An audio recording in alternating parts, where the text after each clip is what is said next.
what's interesting is like in our area of the country, like, you know, it's a wrestling kind of football culture and hockey is what it is, but as we grow and as you grow as an organization, you guys are the founding people that will decide.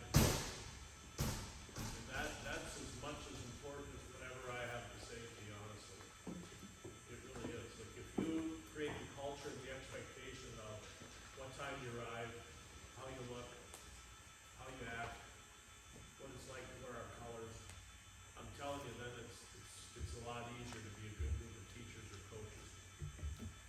So don't, you know, always think in terms of what we're covering here, even today and next week and wherever we go beyond that, about the drills and about certain things that you might not know. It's much about being a good teacher and culture. It's no different than being a parent, which a lot of you are. You've gotta get the culture right. So if everybody's on time and everybody looks the part and you hold people accountable, then, and the players in the room, you hold yourself accountable, then this thing really works. It works really fast. So your high school coach, whether you liked him or didn't like him, has made a major impact in St. Croix Falls football. They've lost one game this year. They missed their quarterback that game. They went, I don't know, 3 rounds in the playoffs last year with them around the team. So you can understand what I think the legacy is of people that set an expectation of the culture. So I just use that as a reference because it's fresh with you. I think you understand that as a group of people. So tonight we're going to get into what's on the agenda there a little bit. I'm going to go through things probably, you know, I always like to say, like, how do you eat an elephant? That's what we're trying to do here in 3 weeks. It's one bite at a time. There's a lot of bites to be really effective in what we're doing, so I've got to go through things at a fairly good clip. I'll always, and I can write it over there on the board, I'll give you my cell. You can call me 24/7. You can email me 24/7. I'll always get back to you within 24 hours. That's my rule. I go to bed every night with 0 inboxes in my emails. That's what you're dealing with here. Like, I don't go to bed with emails in my inbox. So I'll get back to you. I'll help you in any way I can, but we've got a lot to cover. So if I'm going rapidly, I just need you to just go, whoa, just kind of help me out here a little bit, or at least write something down and we can talk about it later if you would, just to keep our pace at a good pace. I want to review last week, just a couple of things. I'm going to give you a handout, and by no means there's 20 of them. I always make 20. Russ will have the copies. He'll have all my things, so he'll give them out to you if you don't. Give those mainly to the coaches. So when you just get into the pyramid, again, you're not following what I'm saying, like in terms of if you're the Mike coaches, but you're getting educated as to how you look at the game. That's what we're doing, but maybe you would use it as an older coach. But when you just talk about forming good habits, we talked about its life and it's the game itself, hard and smart, we talked about as a reminder. Even for the high school kids, you know, this year, regardless of where you're at in terms of your overall talent and that, but if you play harder than most teams and smarter, and you take less penalties, and you just play harder, you get a pretty good chance to win. More often than not, you'll be surprised. So, this sheet that I'm handing out really has to do with the team that I coached in Europe. It's a form of SMART, okay? So, really what it is for you is, I want you to look at it in terms of, this is just, and some of my ink ran out, so if you're getting a really bizarre colored copy, that's just an ink issue. It's not that I'm in a bunch of different colors. So this is what it should look like. If yours looks different, it's because it just started running out of ink. Yours is really powerful. But anyway, here's like when you talk about SMART, okay, and this is for us as a group of teachers, this is like, you know, no matter what your level is, with the exception of maybe mites and maybe sports, you might not cover, you're obviously not going to cover this, but it's good intelligence for you because you're also trying to different your vocabulary as you become a teacher. But if you said during the first period, this is at a high level, but you can adapt it to whatever you want. That's my thing for you, is to look at it and go, okay, if I'm coaching a program here this year, in the first period, what would we want to do? What is it that we really want to accomplish within the skill group I have? And this is maybe the things I would talk about after the first period. This is what it is, okay? And then if you said the second period, the third period, and then specialties, and then the keys to success, These are things like, even at a really high level, as high as the NHL level, these would be posted all over the locker room. Because what it is it's a guideline for them to understand like how we expect them to perform within the period, within the game, and what it is that we expect out of them.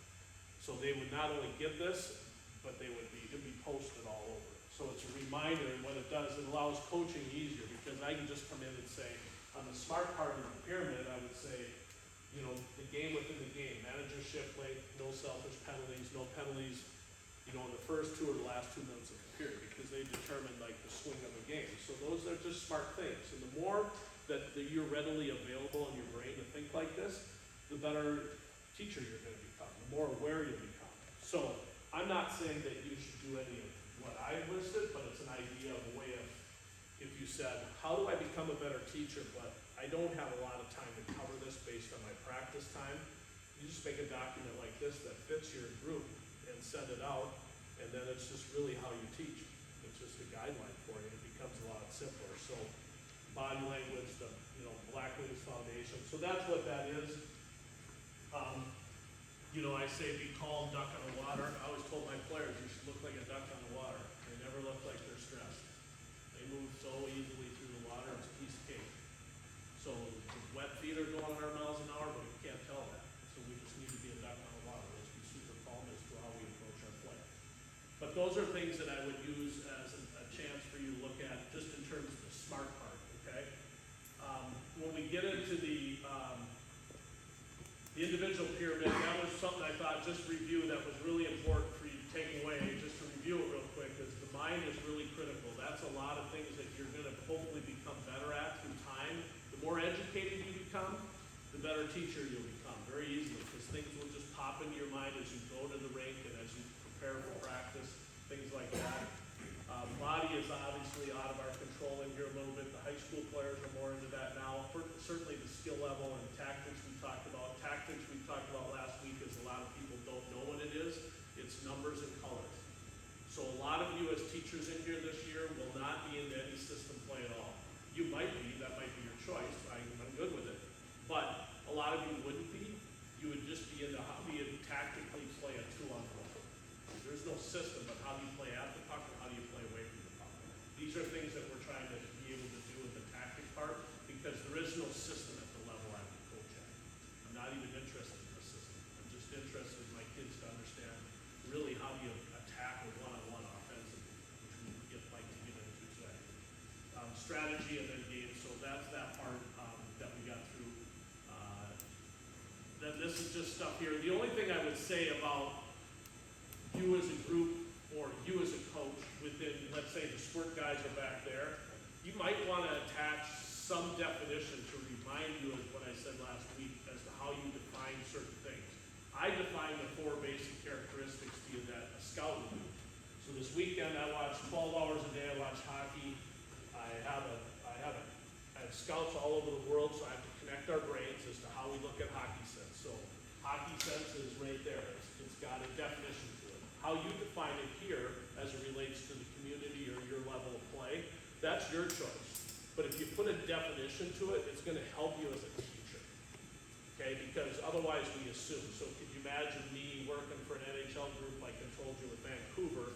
We have 15 scouts throughout the whole world, but all of us don't know what the definition of hockey sense is. So when we turn in our reports and we turn in who we're gonna draft, we all look at hockey sense differently. We're not gonna be a very good team. We evaluate skill differently. We evaluate skating differently. We all have to be connected. We all have to be connected. So your group that you coach with, or your partner that's in the room, or somebody that's your assistant if you're the head, you're gonna have to make sure that you have some definition as to how you're looking at the game. It'll just make you much more effective as a communicator. So that, again, is just a reminder. I don't think you have to necessarily, we don't have to spend a lot of time on that, but I got through that last week. So I'm just gonna zip through that. And again, if you didn't get the handout, you'll get it last week. So we'll just get that. This part we got last week. Again, I was talking to Russ and Terry here. Got here early today and we started just having a conversation. And I said, I'm not, as the teacher to you and helping you, I'm not saying you have to use these terms. It's it's not my goal.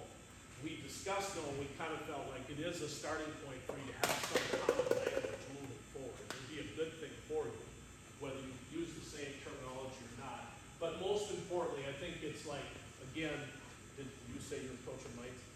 First name again is? Nicole. All right, so she's coaching Mike's, and Nicole's out there with Mike's. Well, she's not gonna get into all this in Mike. It's just not gonna happen. She realizes that. But I think when she's doing things on the ice and she understands that they're in one part of the rink, that if she starts to talk, like, this is what we do in the breakout, here's what we wanna do at the puck and away from the puck, and these are the drills we're kind of starting to do, that familiarity and that movement as a group then moves them into squirts, then takes another step into peewees, then takes another step into bantams, and then we have a different high school product at the end of the day, because it's been built for years in the system. So, again, using the Mikes as an example, you might not get into all this, but I think it's important for the rest of us as teachers, as we coach higher levels, to understand there's 4 components to a player's brain offensively. And you need to understand that, because that's how you attach. If you don't have this, then you don't have the ability to teach offense at the puck and offense away from the puck. Does that make sense? You need this to be able to be a better teacher at and away from the puck, which is really critical. So that's the offensive side, obviously. This was the defensive side of just forechecking. We talked about teaching up and down the ice and staying in a particular order because it helps the retention of the athletes. And that basically, I'm going to get out of that because that's kind of, yep.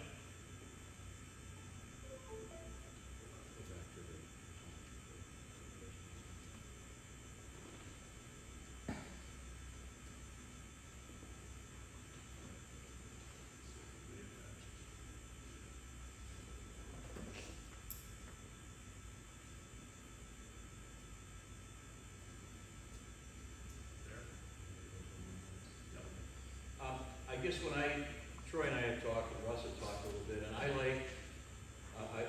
started using Troy stuff a few years back when I was coaching in Stout, and the last year you look at breakout, you look at bonds, you look at line rush 4 and ozone offense, and Brian thought about this year's squirt thing, Brian. It was Brian, right? Yep. The line rush 4, remember that drill that you were doing with the kids and they didn't bring it into the game?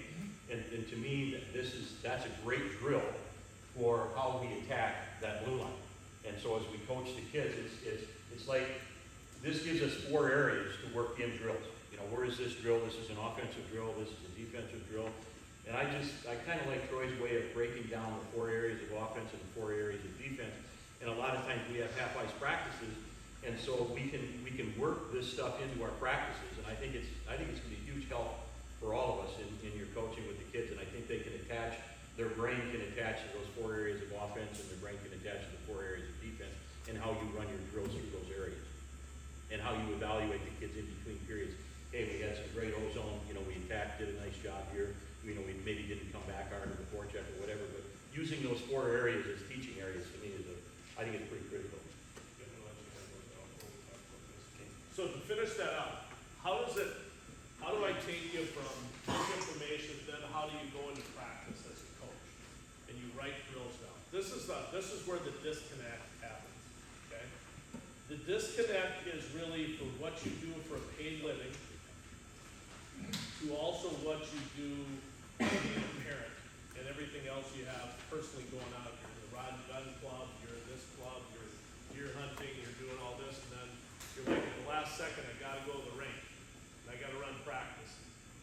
Well, when we're not functioning as a group, you just basically, I'll just tell you to you straight, you're just gonna show up and you're just gonna wing it. And the only people that hurts worse than you is the children. Period. The children, the players get hurt. You get hurt because eventually you get a little bit held accountable to how they perform because there's another father or mother that realizes your organizational skills aren't up to par and we just seem to be spinning our wheels. Sorry for my frankness, but that's the truth. So you have to be able to basically say, okay, how do I take this information? How do I write out a practice plan? Well, you do have a gift in the fact that Russ, which I see as a positive, if he's analytically special, and he can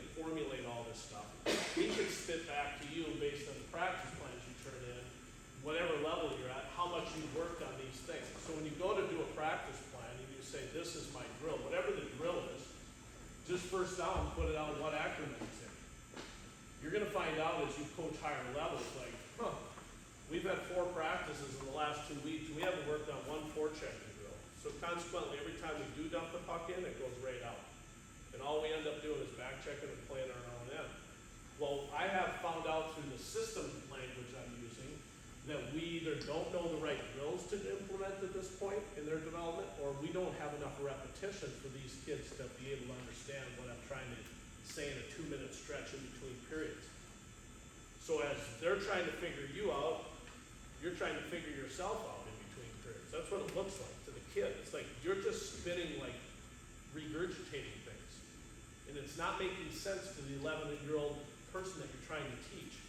So as you write your practice plans, coaches and teachers, you have to be able to attach these system areas, and you don't have to work on systems, but you at least have to say conceptually, this is what we're trying to do. If it's the mites and she's running a practice and she's writing out, she might just say, we're working on one of the 4 basic skills, we're working on skating and edge work today. That's all we're working on, and we might be working on passing. That's her 2 areas. The drill she decides in there, that comes up. But as it goes back to eventually the coordinator, and he looks at the practice plans and everything's tabulated, then eventually you know through the number of repetitions you've done with skating and passing, you're starting to see the fruits of your labor. Because the reps are there. Whatever the reps aren't, if they're not in a system category or what part of the game it's in, you're gonna find that's where your deficiencies will be. So instead of looking at yourself as a coach and going, okay, like I'm just gonna say the name of the drill, attach these areas to it.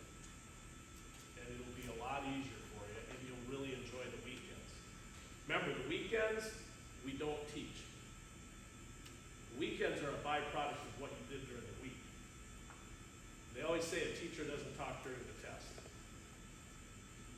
So if you're a really good teacher, you just sit back on Saturdays and Sundays, give a few pointers, and enjoy the fruits of your labor. That's really the beauty of being a good hockey coach. But you have to be able to, whether you organize winners understand or some form of information about how you want them to play, the more of the little things you do, the better off the process is. So that's a little bit about just some quick review. I don't want to get into it much longer than that. I want to show you a video, and it'll bring home, I think, some things we talked about last week. We won't watch the whole thing, but we'll watch quite a bit of it. And what it is it's an American League coach from this weekend talking about the game, okay? He's Vancouver's Abbotsford Heat coach. And basically, he's gonna talk about the game that just happened, but what I want you to see and hear is really his language and how he looks at the game at that level. And the more I expose you to this might be more of a conversation you would have with your assistant next to you in the room. Or even your husband or wife. It might be more, your dialogue would change. Your anger or your ability to see how you feel as a teacher would totally change because you look at the players differently than you ever have before. So we'll just play this and we'll go forward from there. Yeah, that was a solid game. We did some little things away from the puck that put us in a situation to control a lot of the game, and thought especially the second period. Got pucks in, got forecheck, and went out, changed them, manufactured a couple things. It's a lot easier to play when you're fresh and they're tired. And killed a lot of penalties today, which was huge. The goaltender was solid for us, so just excited. It's always nice for the players to go in there after a win. They feel good about themselves, so hopefully we can keep going. You mean Tristan Nielsen for a couple of games, couple goals here? Yeah, no, he's a skilled player. He's not afraid to get his nose dirty, and he's got some swagger to his game. He wants the puck. He wants that responsibility, but I think he's got a really good compete level that goes with it, and so he finds himself in good situations because of it. Definitely in the second period, Jeremy, where Nielsen kind of went to the high slot, kind of knocked down, gathered himself, then he looked solid in the clutch. I guess that's what you're looking for, right? Yeah, I mean, if you went back and watched his shifts through the game, he's involved in a lot of stuff. So he's involved in a lot of stuff. So that's something we talked about last week with your hockey sets, and when you're starting to see players who are working with kids, when they're constantly play always goes through, and they're very involved, that means their hockey IQ is really probably pretty high. Or it's just gonna be basically their compete levels through the roof. We call that the internal fuel last week. Their wiring was just, that's the way they're wired. So it's you just recognizing it, complimenting on it, the player on it. Something's going on around him, and I think he brings energy to the team because of it. And as I said, he gives himself some space because he's willing to battle for loose pucks, and he made a lot of those. So, and I guess you gotta hopefully be good about this. So he gives himself space with the puck because of his battle level. Okay, so basically what's gonna happen, we're gonna talk about this a little bit, but to just stop it at this point. So how does a player at this, no matter what your level is, you're teaching or coaching, get space? It's, the fear of the game is really meant through the bottom hand and through your hips. This game is not a barbaric game. It's not meant to use your shoulders. In this part of the world, in different parts of Wisconsin, we think this is a game that's barbaric and you have to hit and run people over. It's not the game. That's not the game at all. This is a game of strength through your lower hand. This is the magic of the game. If your lower hand is what we would call nasty, then you're gonna have the puck the whole time. If your hips are active and your nose gets over the puck all the time, like with this case here where my nose is over it, this player for you will win a lot of puck battles. They will always have the puck. Players that will be back here and will reach and try and battle this way will forever chase the puck. That's for you to figure out as you watch, identify how this player is doing and how to help them, how to bring them from there, look at your nose and bring them over the puck. But this is your bottom hand, and this is the key. This is the key. I don't have another stick, but basically, if I was to hit another player like hard on their shaft and their stick with my shaft, when you feel that, it basically runs right up the shaft of the stick, right up the arm, and goes right to the brain. And then players know, like, I do not want to play against this player. That's the number one reason why so many players have the puck and so many players don't. It's their compete level with their bottom hand. Once that strikes and they follow through with their hips and their edges turn in, they get on the inside of their edges and their butt turns into power, then that's the second phase of puck protection. That's the second phase of success. So when he talks about a guy at this level, which is trying to eventually go to NHL training camp this week, he's talking about his compete level and why he has the puck. So that's what I'm trying to bring up. Yeah, go ahead. You say that the player's not afraid to go to hard areas, is that the same idea? Same idea. Hard areas would be what we call the six pits of the rink, which is basically the four corners in front of both nets. You're gonna find those players in the six pits all the time. And if they're there, you're gonna reap the benefits of it. If they're not in the six pits, they're probably what we returned last week. We said it's a soft skill player. Nothing wrong with some soft skill here and there, but players who find their ways to those six pits are hard players.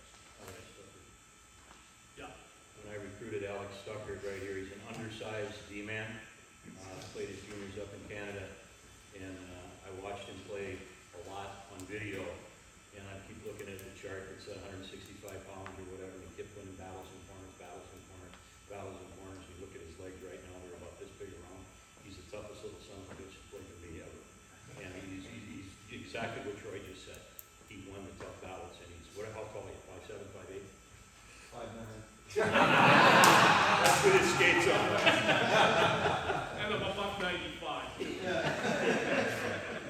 All right, we'll listen to a few more comments by him. Because you're going to get into offense at the puck away. Today took a step forward, especially about the second period on. Just a little harder on the puck, stronger on the puck. And when he does that, he's got a heavy shot, he's got some vision, and made a couple really nice plays to create offense for us. So, hopefully he can continue to raise his sort of his pace with and without the puck. I think you can see the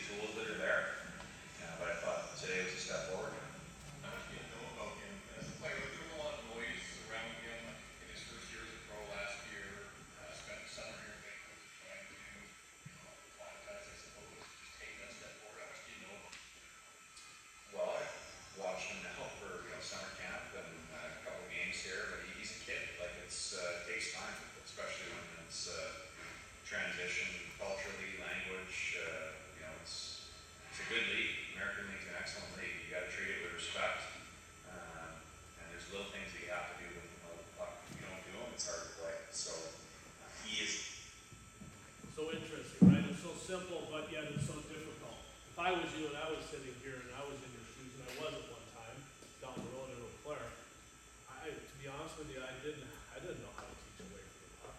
I didn't even know myself. So if you're sitting here and you feel like, I'm just trying to figure out the drills, let alone teach somebody how to play without the puck, just that you should feel normal. You should feel normal. That's a normal feeling. There's nothing wrong with how you feel. This is a guy that gets paid for a living to do it, but my point in showing it to you today is it's real, it's hot off the press. It's a coach that's basically telling you how much, as you grow your knowledge of the game, how much you look at what they do at the puck or how much they do away from the puck. And last week we said the two away from the pucks, whether it's offense away from the puck or defense away from the puck, that's 80% of what we do as a group of coaches and teachers. If we get really good at that, then it gets a lot easier to be an effective coach, okay? So, or teacher in the game. So we're just utilizing, Jeremy here just to point out a couple of things. Players who need learn those lessons and do anything can help to yeah, I just tried it from some different combos. I thought we liked them last game, we liked them tonight, so I think that's a great thing. There's flexibility. You got players who can play with different people, and just as a coach, it's a great thing. So they adjust really well. You just talked about it, that you made the jump from Belarusian Junior League to the AHL. I don't think you did a bigger jump in hockey, but for last year, that Trent Cole was more like a father figure type of coach to him. Is this year more about just kind of coaching and teaching a player that maybe didn't have those coaching and teaching as a grown up? I mean, every player is different. You treat them as an individual, and every player needs different things. I'm excited to work with the guys we have. Obviously, he's got a lot of raw material, and ultimately, my job as a coach is to give feedback, and they got to know that I'm here to do everything I can so that they can have success. Ultimately, it's up to them to respond, and the ones that respond will get more opportunity, and go from there.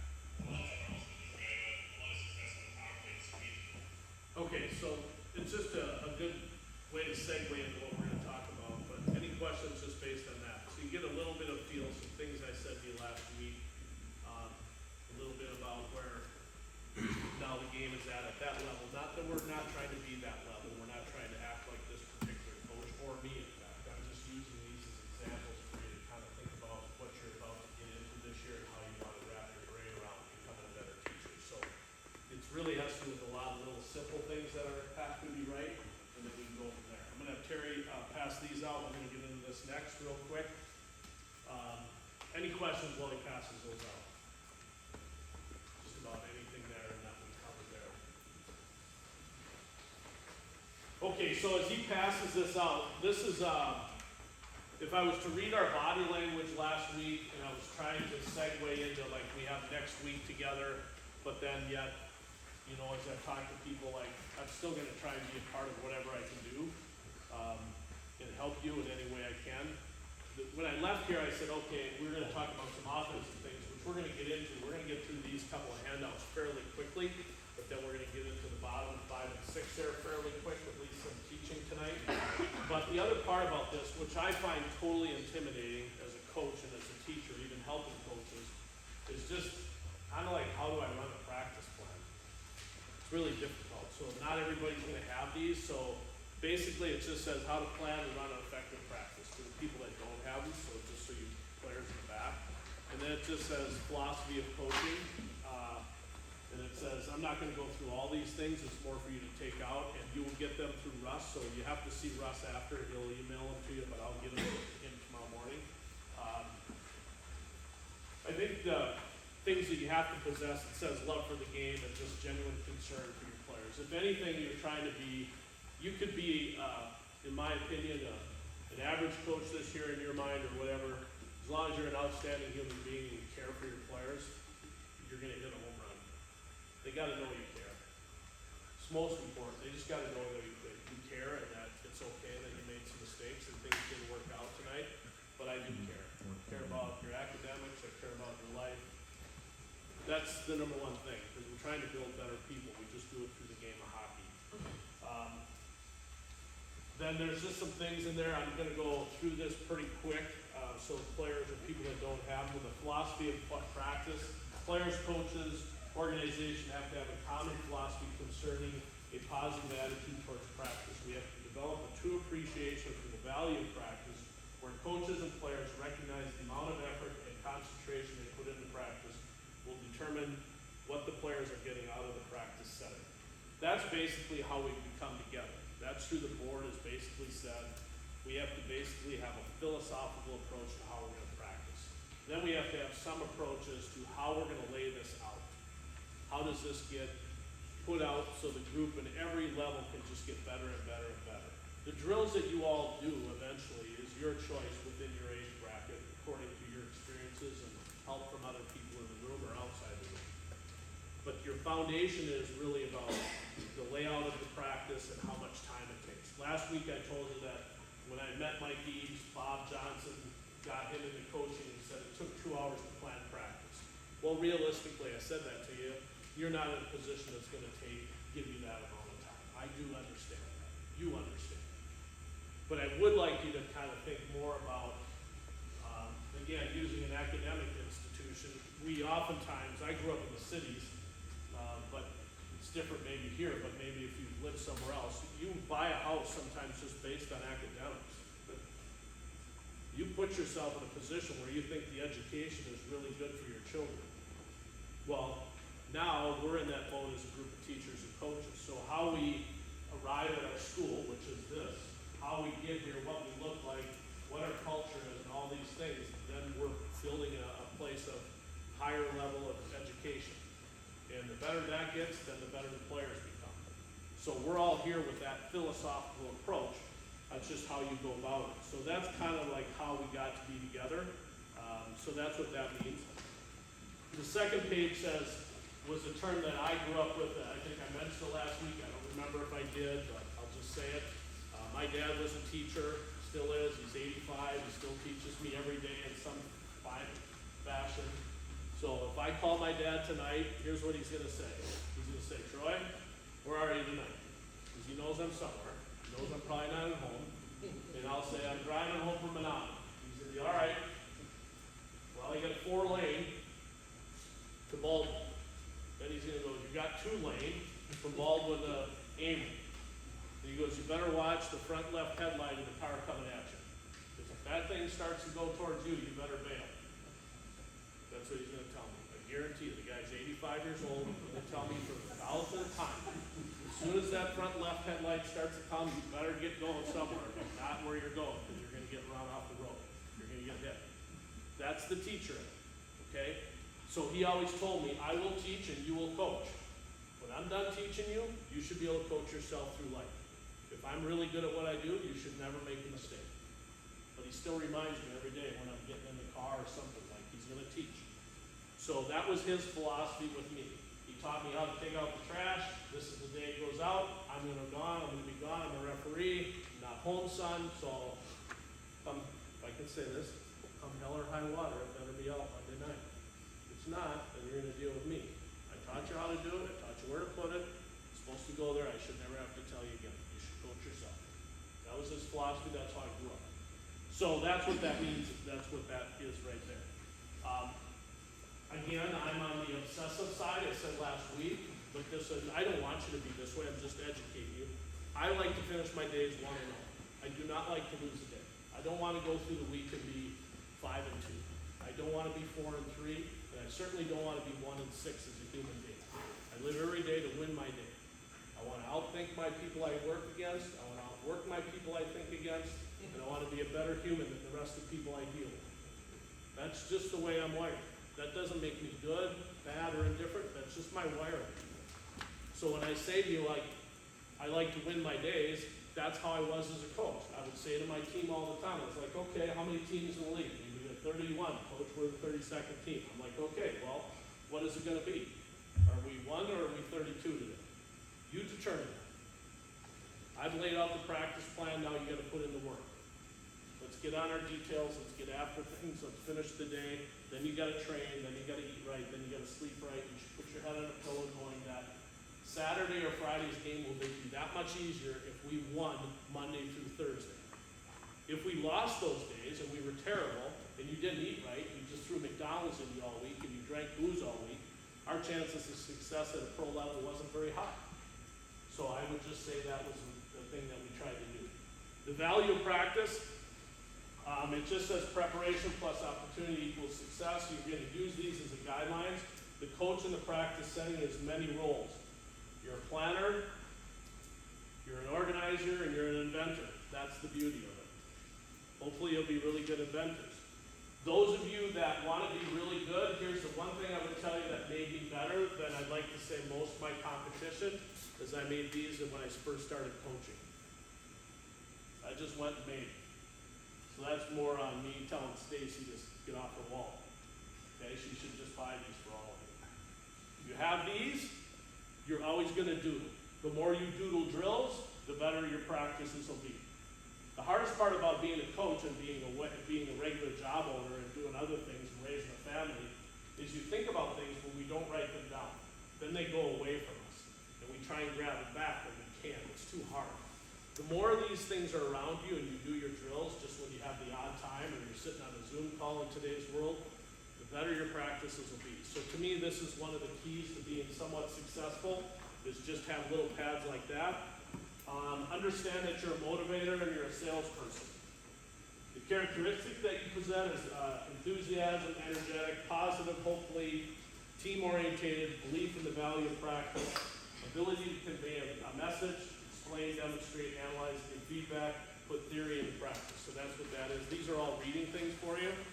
Practice planning. Planning is the key. We just talked about that. Good coach starts with good planning. That to me is one of the things we chase, whether I'm here, I go down the road, I'm in River Falls, whether I go to Hudson, whether I go to Richmond, it's all gonna come down to, does this group properly plan for practice? Whether the organization holds you accountable and how they hold you accountable, that's their business, it's not my business. But quite frankly, the more accountability you have in it, the better off you'll be. You don't wanna say, I don't wanna be held accountable. You want accountability. Just like your athletes want accountability. They become better with accountability. We all become better that way. So planning is the key. Basically establish overall and specific goals, know where you're going and how you're going to get there. Set aside time needed to make a difference with your players. It's your time management skills. The yearly plan, I'm not going to get into all that. That's just reading. But I would say this, where it gets into prep 1, competitive, prep 2, competitive 3, that will affect some coaches in this room. The whole idea of being a good coach, quite frankly, to a certain degree, who's my batting coach in here? Okay, your first name? Brian. Brian, will your team probably, hopefully, play in the state tournament this year? Hopefully, okay? All right, so, and then that's when you want your team to peak. Is that fair? Yep. Okay, so understanding coaching is understanding when you want your team to peak. So when it gets into practice planning and you look at where you're at, I'm telling this to Brian now, I'm talking to you guys are all learning from Brian. I'm like, Brian, okay, your training camp or your preseason play, that starts what, mid-October? Right, fair enough, and that's gonna go until, let's say, November 1, okay? Then you're gonna basically go into competitive, like league play or something like that right there. Then you say, okay, I got these many practices that I want our team to be up to snuff on so that we can be somewhat competitive. Whether we win or lose, I'm not really too concerned yet, but I just want us to be somewhat competitive, start to formulate what I'm teaching, okay? Then I get into competitive 1, the league play, and then I'm gonna mark. So we're gonna play this team at this particular time, and let's say we lose 6-1 to Hudson, okay? We lose 6-1, but we play them again in mid-December.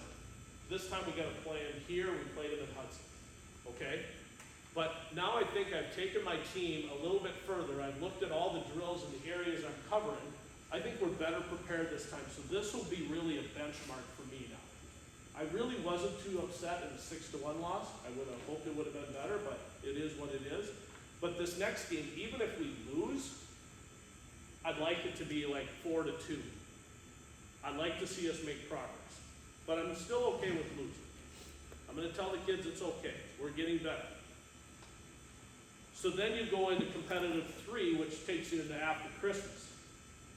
Now you're starting to go, okay, now are things starting to come together as a teacher and coach. Now where do we mark ourselves? Well, we're not playing Hudson again, but this is a comparable team. Geez, we just beat them in overtime or we tied, whatever it is. We've made another step. But in the end of the day, Brian's job is to make his team peak at the right time, which I'm assuming is late February, March. Fair enough? That's when you want your team at its best. And how you hold them accountable and how you take them to there is calculated and planned. So what happens with inexperience in teaching and coaching is you want to be great on November 1st. And then you get over the top on the November 1st side, and then you wear people out. By January 1, you have no voice in the team. No one wants to listen to you, no one wants to look at you, Slooper. No one wants to deal with your sorry ass. Okay, it's just the way it is. You're no different than your old man, for God's sakes. Okay, so that's just the way it is around here. So that's just the way it is. So you have to understand that the way I set up my practices in a yearly plan is really critical. So I'm urging you to look at that this year. Look at where you're at, where you'd like to be at this time, where you want to be at this time, and understand how many practices are within those certain competitive areas. Yep, go ahead. Troy just showed you this. As you get older, it gets this big. And Troy's right on. When I watch TV, whether it's a football game or a hockey game or whatever, I always have a pad, and I have a hockey rink or a handful of these things sitting next to me with a pen. And it's amazing how many things, like you said, you think of, and if you don't write it down, especially when you get older, you forget shit. So I write it down a lot, but it's you hear something in between periods when you interview a coach or something like that, it's like, hey, I could use that with my bands or my peewees, this would be something to say. So I think he's spot on with something like this to just have around you, in your pocket or whatever. Okay, go to the next page. It says up on top, those of you that have it, says sample practice checklist, establish priorities. So this is where it really gets, I'm hoping this is where it gets into the meat and potatoes. If I was you and I came here, I'm like, okay, help me just figure out how to set a practice and how to do a yearly plan and how do I get good things going. They've got a template for you to use, but, so my warm-ups are they individual, they group, are they with or without pucks? Like that's really what you have to decide, and that has to constantly change, okay? The days we're hoping, not saying this happened, but I'm assuming, it's not a great word, but I'll assume that the days of coming out on this nice ice sheet in this rink and just winging it, we're hoping to come to an end. That's what we're hoping. Is that fair? We're hoping. We're all in this together. All right? That's what we're hoping. We're hoping that we're going to show up out here and we're going to be like, me and Terry are like, we're doing a warm-up today. It's with and without pucks.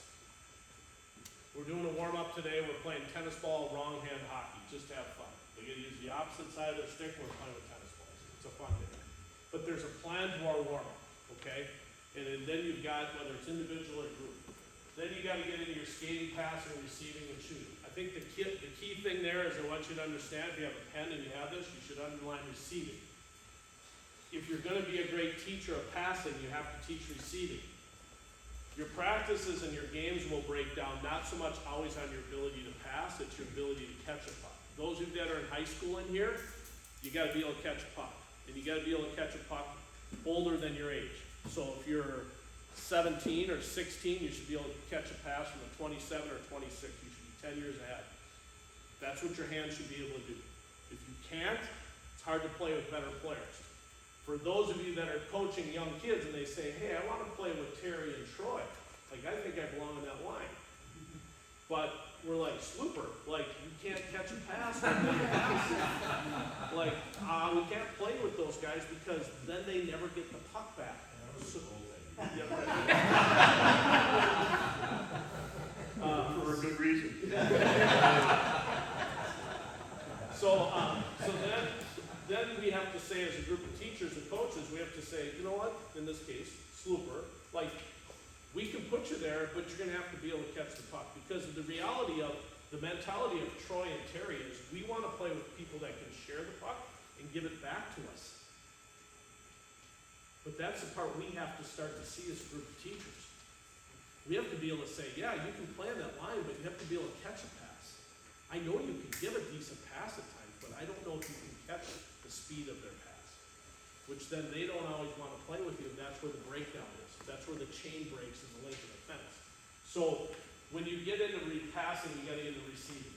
Offensive attack, defensive, split forwards and D, really critical. We're gonna get into this, it's not gonna be tonight, but we gotta look at this ice sheet, and we gotta split forwards and D.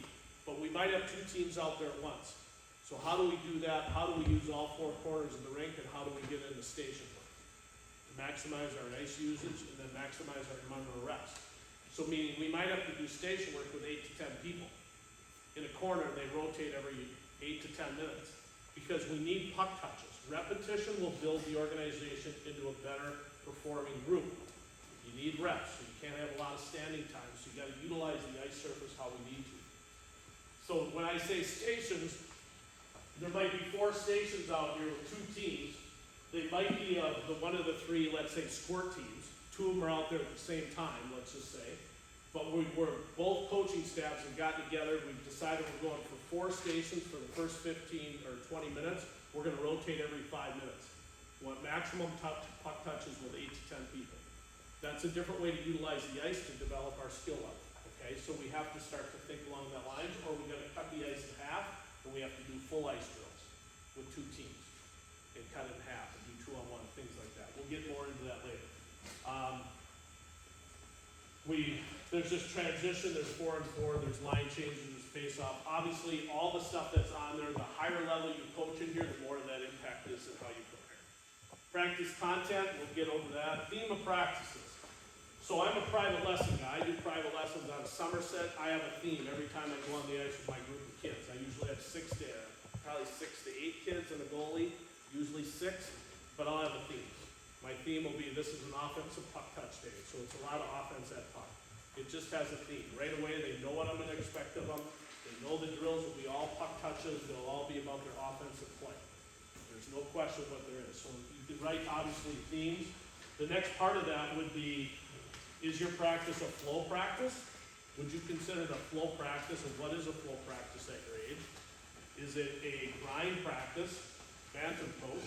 I think we're gonna grind it out today. There's gonna be a lot of conflict, there's gonna be a lot of bumping and grinding here, so you gotta be prepared for that. Best thing is to probably tell them 2 days prior or a day before, so they eat appropriately.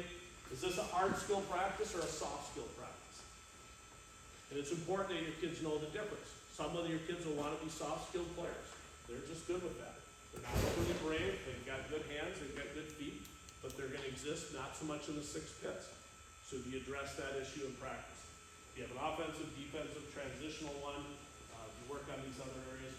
Practice design, practice consider, number of players, goalies, defense, 2 teams, half ice practice, age and ability level, safety obviously is a big part of it, ice conditions, length of practice, number of times. So these are all things you're gonna utilize later, I'm not gonna go into it. And then the drill design, we're gonna get into that here in a little bit.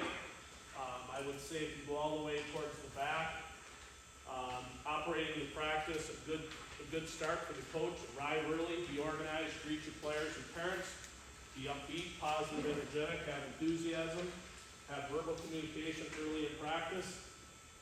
Those are just critical things. So how we walk into the room, what our body's saying, these are really good indicators as to how the players and the practices are gonna go. If I ask the high school players in here, I won't put you on the spot, but if I asked you in the last year of your practice, did you know it was gonna be a good or bad day based on your head coach's posture or look, they would say yes, 100%. I was expecting most of the time. If they said they couldn't figure that out at this point, within 5 minutes, they'd know the tone of voice and how things are going, and then they know what they're in for. Fair enough, guys? Then it either becomes a fun event, right? Or it becomes a pain in your rear, is that right? Right? And then as soon as it's a pain in the rear, then what happens after? You all talk about it. You all don't like it. If it's a good practice, usually you go home, the people that will probably hear the most about it will be your parents. If it's a bad practice, they'll also hear about it, but you'll share that more with your teammates. This is terrible, I hate coming to the rink. So, operating in practice, let's just use Slooper as the example. Slooper has a job, he's tired, he's really worked hard, you're his assistant, you show up and Slooper's like, you gotta carry the mail. Like, I got a lot on my mind with my job right now, we planned out the practice, I need you to execute it. I need to be upbeat and positive, this is an enjoyment practice for me, I've kinda got other things going on in my mind. Just share it to you, you take over, and you just back out. So sharing things like that and understanding where you're at as a teacher and a coach and prepare for practice is really critical. You can't always be the head coach, you gotta delegate. And you gotta delegate when you're not in a good position to other people, so that the team makes progress. Here's the last page I would go to, it says, while the drill is in progress, okay? Once underway, let the drill operate, check the pattern, to ensure the players are following instructions, constantly emphasizing the performance factors, execution, concentration, effort, maximum tempo. I could have went on and on with different things, that's an example for you, okay? But now, like Terry and I are running the drill, and we're on the ice, and we'll just take Slooper out there with us. The three of us are out there running the practice. Let's say I've done the diagramming, whether it be on the ice with a black marker, or whether you use a whiteboard, or whatever your apparatus of teaching is, that's what you do. You start the drill, and then before the drill really starts, ideally as a group. So if let's just say in this case, I'm the head coach and assistant, I would say, hey, we're doing this drill, it's a breakout drill. We're not doing any defensive teaching in this at all, it's all offense at the puck and away from the puck. Slooper, you got offense away from the puck. Terry, you got feedback constantly at the puck. I'm gonna manage the drill.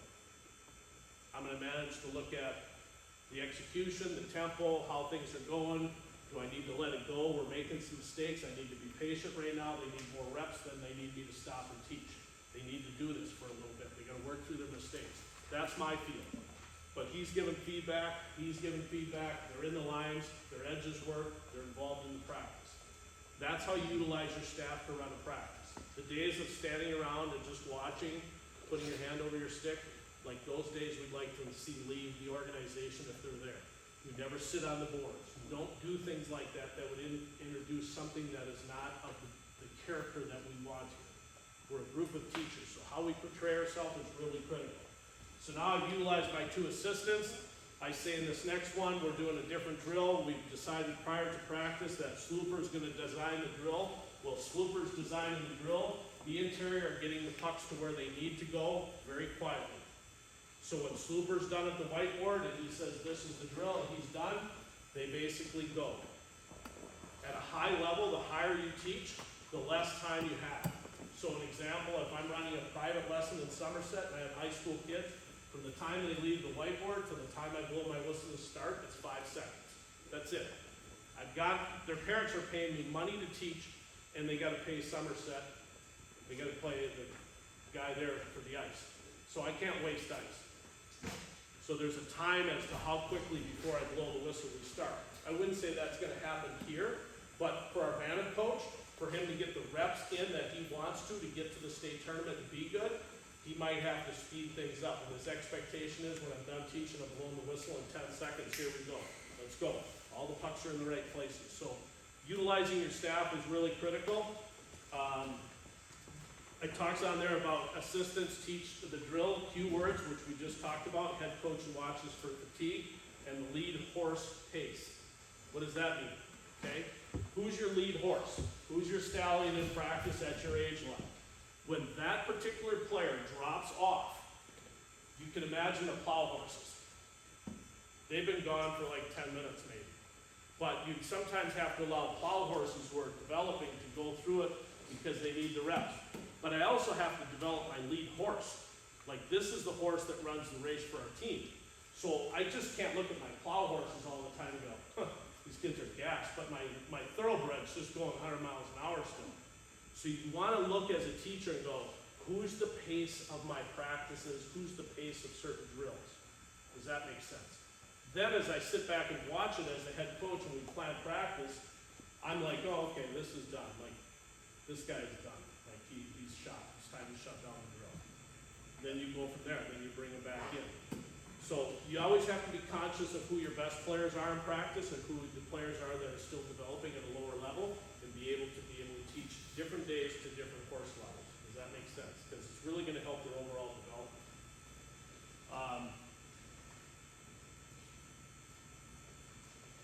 Stop the drill purpose of the drill, importance, performance, necessary conditions, necessary adjustments, flexibility. So you would say, when do I stop a drill? If I've been a teacher at the board and I start a drill, whether Slooper, whatever Terry's role is in the drill, and I feel I'm running the drill and I don't feel like I was a real good teacher, then I basically blow it in, and I file enough for it every time, no matter what level I coach at. I'd be like, obviously I didn't do a real good job of teaching this. If I was you, I'd be confused too. So let's try it again. I'm gonna fix it. I'm gonna clean it up a little bit. Hopefully this makes more sense to you. That's how I get through anger. I blame myself. I don't bring what's frustrating me in out of my own personality at the age of 60 years old to my players. I admit the mistake. I messed up. This is on me. So we're gonna try this again. Here's what I'd like us to do. I teach it again. We see if we get better. And it becomes a lot easier to be a little bit more calm, if you would, as we mature and go through life. Then the last part is the post-practice evaluation. Okay? Please, please, please highlight that. Please, please. This is where you're going to make the biggest gains in your ability to teach as a group. If you really are good, and the beauty of it is high school players now and the college players that are in the room, you know, there are people in here as adults, we're going to stub our toes. But because you understand now, the accountability is up. It's kind of like we all should be like, well, are we going to wrap up practice and talk about practice as a staff? Like, so what went really well here today? What didn't go so well? If we did the same drills again, what would we have to fix? What are our issues here? Because the next time you get to practice, then maybe if you have a brief time with your kids before the practice starts and you bring them in, you can address what was wrong, because we finalized practice, we closed the deal on that as a staff. When things don't go well as a teacher and a coach, even if you're in the education part of being at your high school in town or elementary school, is when you just walk out and you just think, I'll just start again tomorrow, but you don't wrap it up the right way. Wrapping up as a person in coaching hockey is really, really critical. Okay, so I don't want you to, I'm not going to spend a lot of time on it, but I want you to understand that. Does this produce questions? This is a fast, yes. So on that post-practice evaluation, are you talking to coaches, are you asking players, are you just talking to yourself? Mainly you and your staff, depending on your level, it could be players.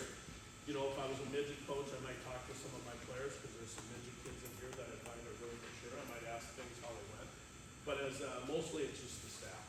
It's like get in the huddle, you know, you might, because it's where we live, you might go have a pop together somewhere and just talk about it and just say, like, how are we doing here?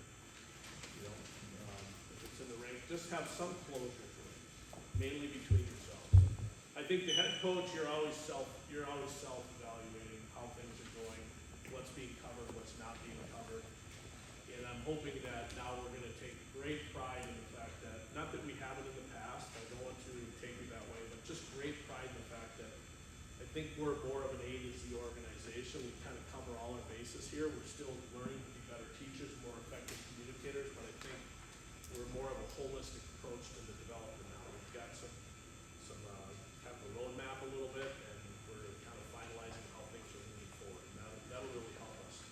Don't expect great gains always the first year as you go through this, and it just get better and better and better. Good question. Other questions just about that? Okay, so the next one is, want to hand these out? Next one is basically, I might be Terry. Okay. The next one is basically, we talked about the whole part of the drill, since we're talking about drills and we're talking about practice a little bit. Thank you. So this one, it just, you'll get all these from Russ in the back, but TGW is my initials. With my other company, when I present outside of the state of Wisconsin, it's just training gritty winners. That's what it is. That's what it is. Part whole, part drill progression, okay? So now we get into parts, okay? And this is really critical. So I'm going to try and use an example here. Find it.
Chuck? So we'll just keep going from the top. I'm gonna show you, there's no big thing you do it right away. So there's part of drill progression. Everybody has this, and the players, I appreciate you guys getting patient because you don't have one in front of you. So it says in here, like, clearly define like 10 to 12 drills that encompass individual skills, tactics, and system play that you're gonna emphasize with your team. So, I don't remember all your names. First name? Levi. Levi? Did what level last year? This is my first year. First year, oh. Top three kids to stay around. Good for you. All right, so Levi's gonna coach. He's gonna get ready to go, and all I'm saying to Levi is a first-year coach, which is a perfect example. I'm glad you're new. Just get 10 or 12 drills. That's it for the whole year. That's it. You don't have to have a million drills to be a good teacher. The less drills you have, and the more ways you do them, the better your team will become. So for an example, for Levi, he says, I'm gonna do a one-on-one drill work this year. He's coaching squirts, make-believe situation. He said, but we're gonna do, I got 3 different types of one-on-one drills that will all work on offense at the puck and defense at the puck, but I'm doing the same 3 drills all year. But then I might just turn a twist in there with skating or passing to start the drill. So I'll do this drill today, but we're doing it this way. I'm gonna do the same drill, it's called again the one-on-one escape, but we're gonna do it A, B, C, D. I got 4 different ways I'm gonna do the same drill, but I'm gonna repeat it all the time. It's just we're always doing it with a different emphasis. Does that make sense to everybody? When I learned to do practices, which I had a lot of learning to do all the way back in the early 80s, I learned to think that if I went to the best bar in town with all the best coaches that were my buddies and we boozed, I wrote all the drills in the bar afterwards. It's a true story. In the 80s, that's the way it was. And then that's how you became a good coach. Couldn't have been further from the truth. The way to become a good coach is to have less drills, but do them a multiple of different ways. That's the key to success. Okay, so now Levi's gonna have a certain drill, he's only gonna do it like 3 or 4 different ways, with 3 or 4 different emphasis as your team matures throughout the year. Does that make sense? Okay, so then that'll become a lot easier. So when it says clearly define 10 to 12 good drills and encompass individual skills, tactics, system play that you're gonna emphasize with your team. As a staff, come together to discuss, share drills and ideas, which ones will support your team philosophy. With the drills that you choose, make sure that you discuss with your coaches the offensive and defensive side of the drill. Okay? This is probably one of the steps that has not happened in the past. We just do a drill because we just do a drill. If it doesn't have a purpose, we just do it. But it has to have an offense and defense side of it. Most all of your drills are gonna have some component of offense and defense, and now one of you or both of you have to teach one or the other during the course of the drill. So they're constantly getting feedback. Then they start to understand as a group of players, like, oh, Coach, excuse me, Coach Terry's talking about offense at the puck, but Coach Troy's talking about how to defend defense at the puck. Like, and I'm doing both all the time because they're asking me at my age of the sport to just do both because I don't know where I'm going to play someday. So I'm really starting to figure out like how I defend is really based on how much knowledge I'm getting about how to attack. So now if I know what they're attacking, what they're trying to do down the road, whether it's Eau Claire or Baldwin, we're playing their youth program, I kind of know what they're going to try and do against them. If they're well schooled like I think we are, this is their options. But now I've done both and I've gotten feedback in the drill from both all the time. So that's really what you're trying to do with that. This helps the staff get clear on the details of the drills, which can be translated to the assurance to the players. This will also help the coaches' personal schedules to get busy. You already know the drills and the fundamentals. So when you get really busy, but yet Terry shows up and he's got that. So if he's got that, he's got it written out, and he's got offense and defense all written out on his own cue card or it's on your practice plan. What happens when you get to practice based on your busy day, if you've already communicated the day before with your coaches or yourself, you can say, Terry, because you work with offense at the puck so much, here's our drills tonight. We've done a lot of them. Can you continue to educate the kids and help them? Yep, no problem. It's right there, Terry knows what we're doing. Yep. This was one for our high school practice earlier last year, high school practice, October 18th, 2021. Theme for tonight, tonight's focus will be in D-zone fundamentals. A, skating. B, gaps, tape on tape, body on body. C, defend inside out. D, good angles as we approach our opponent. E, good body positioning as we control an opponent. And mental focus, effort, positive thoughts as we approach and control opponents. Mistakes are okay, questions are okay. So this is what we did before we went through all of the drills. We basically walked through it with the kids, and then we go through the drills. So go to page now, goes to where it says park. It's like 3 pages in, to the 4th page. So now it says park. Open pivot drill, individual skill, stick on ice, shoulder check, which AC, tactical, quick puck movement, shooting from different depths. Assistant coach, head coach. So it's basically saying who's giving feedback, assistant coach or head coach.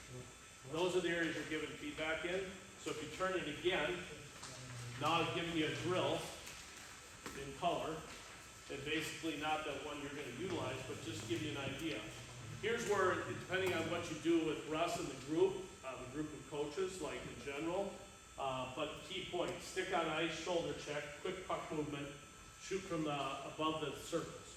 So those are your little keywords or teaching points, that's what you're focused on. And when you have sheets like this, it just helps you, you don't have to work as hard because it just keeps coming up all the time. Now the description, so this is a part, like we're just working on F1 passes to F2, sprints hard down, low in the zone, F1 opens up facing the puck, F2 makes the pass to F1 on the wall, F1 gets head up and makes a quick pass to F3, F3 passes back to F1, and F1 takes a shot. So that would be like a part, that would be like a part of a breakout drill. Does that make sense? That's just a part, it's just a D making a pass to a wing on the wall, and basically coming up and you get a shot out of the drill. That is not a whole breakup. It involves really just 2 players, a D and a forward. So we're working on part of our breakup.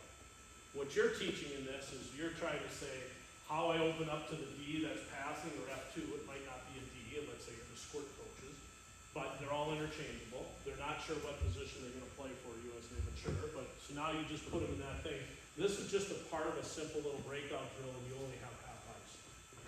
So you might do part, and then you might come back, now you might do a hole. The hole would be, as a group or a staff, you would then take this and go, now we're gonna do an actual dump, a pivot, 5 players in, they all gotta come up outside the blue line, they all gotta re-attack and just take 1 shot. Let's just say it's that.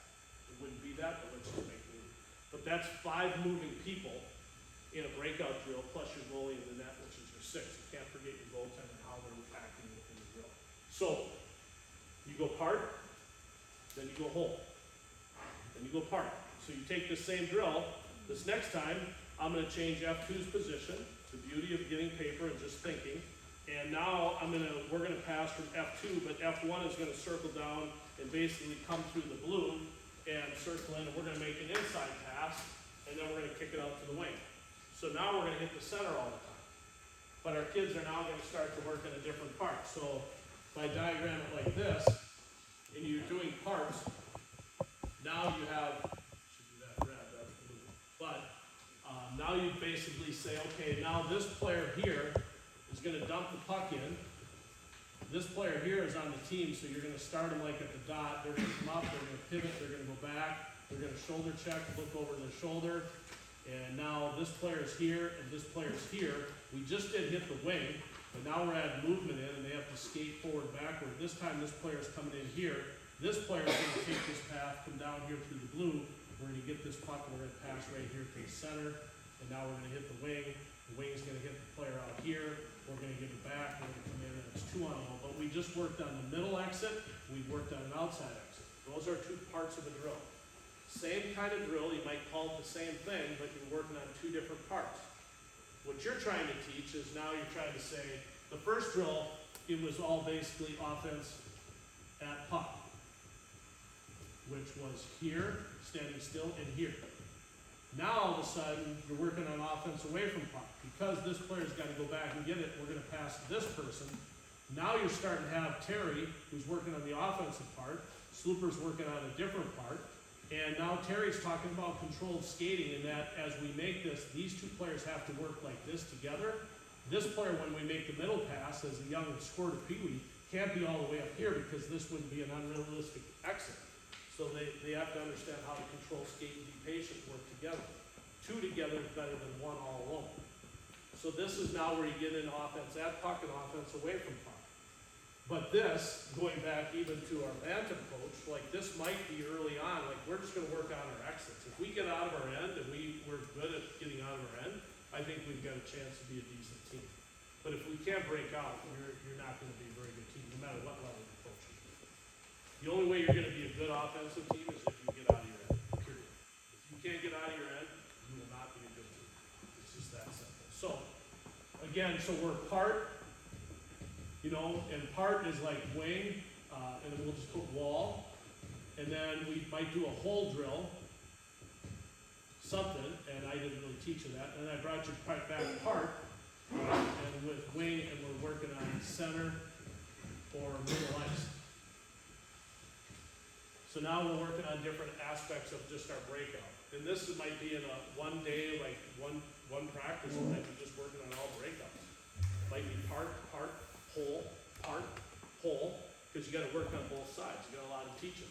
Then you might get into the next part where you still only have one D going back, but now you're utilizing this wing who's coming in over here, and you want this person because you believe the philosophy should be slash support, so that this wing has an option to either give it to there if that player's open or hit that player there, because that's the way you believe that your team should play in this area. But what you gotta teach is you have to teach the timing of these two players away from the puck. That's offense away from puck. So that again becomes a part. And you can see the amount of patience it's gonna take for you to do that, right? But that's how you get good. What you don't wanna get consumed about is like feeling like I'm in a hurry all the time.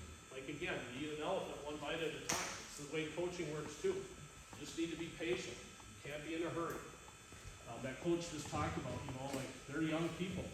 They're growing and they're developing. Like we have to be patient. We have to be good teachers and make them feel like we're there to help them. So you have to just be patient with that process. Does that kind of make sense? So when you look at this, that's that particular drill. Now if you turn it again, okay, and it goes hole, like here's a hole drill of a 2-on-1 continuous. AC is assistant coach, that's head coach, and then now you get into a 2-on-1 drill. Stick on ice, shoulder check, quick puck movement, shoot the puck. And it's got a description. Again, I don't expect you to ever do these type of work on your paperwork, but that's just an example because it's in color. Like I said last week, you have to write in color in order for kids to themselves to understand it. So that gives you an idea of like what a hole drill would look like. Then you turn again, and now you get into like a bonds LRF, okay? So we got bonds, we got breakout bonds, and now we got bonds LRF. And you can see if you write down your drills, and now you say, oh, we're working on line rush 4 or bonds, which is another form of our age would be called regrouping. That's what we're working on. It's called the Cleveland series, and it's basically parts. We're just working on certain parts of the attack and how we attack the blue line. That's what we're working on today. And now it's like, wow. Like, I don't feel as stressed about writing a practice plan because I've learned that the less drills I do, but I do them multiple of different ways, the better coach I'll be. So it's really just adding layers onto a drill. If, let's say, you're a young coach, like Nicole, right? Nicole says, well, I'm a young coach, and I'm gonna have like maybe 15 drills because we have to work on a lot of skill work. Well, a great way to name it is give it the last name of your players. And that player goes first every day when it's their drill. Okay, and then you have all of a sudden you have all these kids excited about their drill. They know what their drill is, they know how to do it. Nicole doesn't have to teach it as long. She just lets Shirley go first. Shirley shows the whole team what to do. It's real simple. Like coaching is just being a little bit inventive and intuitive to your crowd and what you're dealing with. But that's basically kind of a whole. Then the next one is a whole 3-on-2 drill. So now I'm giving you an idea for you guys that got the handout. If you look at this one here, if you go up top to where it says category 1, this one has LRF, LRA, IZO, and DZC. So for you high school kids, if Terry does a drill that comes in and has 4 system areas, has LRF and IZO, 2 offensive system areas. It has LRA and DZC, 2 defensive system areas. And Terry does a lot of one puck drills. Your brain will function like this. Because you're used to thinking in a one puck drill. The more one puck drills we do with the older the player in here and the older the teacher, the better they'll perform. The more you have like a drill where you say, you can lose the puck, just go grab anyone you want, you're hurting their development. One puck drills are just like a game. That's how you get up to game speed. Practices for Terry's group and the high school group, your practices no different than with Stout. If the practices are harder than the games will be successful. If practice is slow, methodical, and boring, and it doesn't get no sweat equity, you're gonna lose a lot. It's just the reality of the business. But the more you're in one puck drills, as teachers in here, the better off you'll be. You can see that this is a one puck drill, and we've got 2 systems covered offensively and 2 defensively. So now if you look at the drill development for Slooper and Terry, in this drill, they got a lot of teaching to do.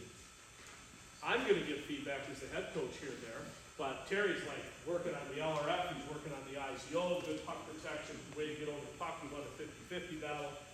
Slooper, on the other hand, is coming back, like great back pressure, great compete at the puck, how you arrived in the D zone, you put yourself in a position to be successful.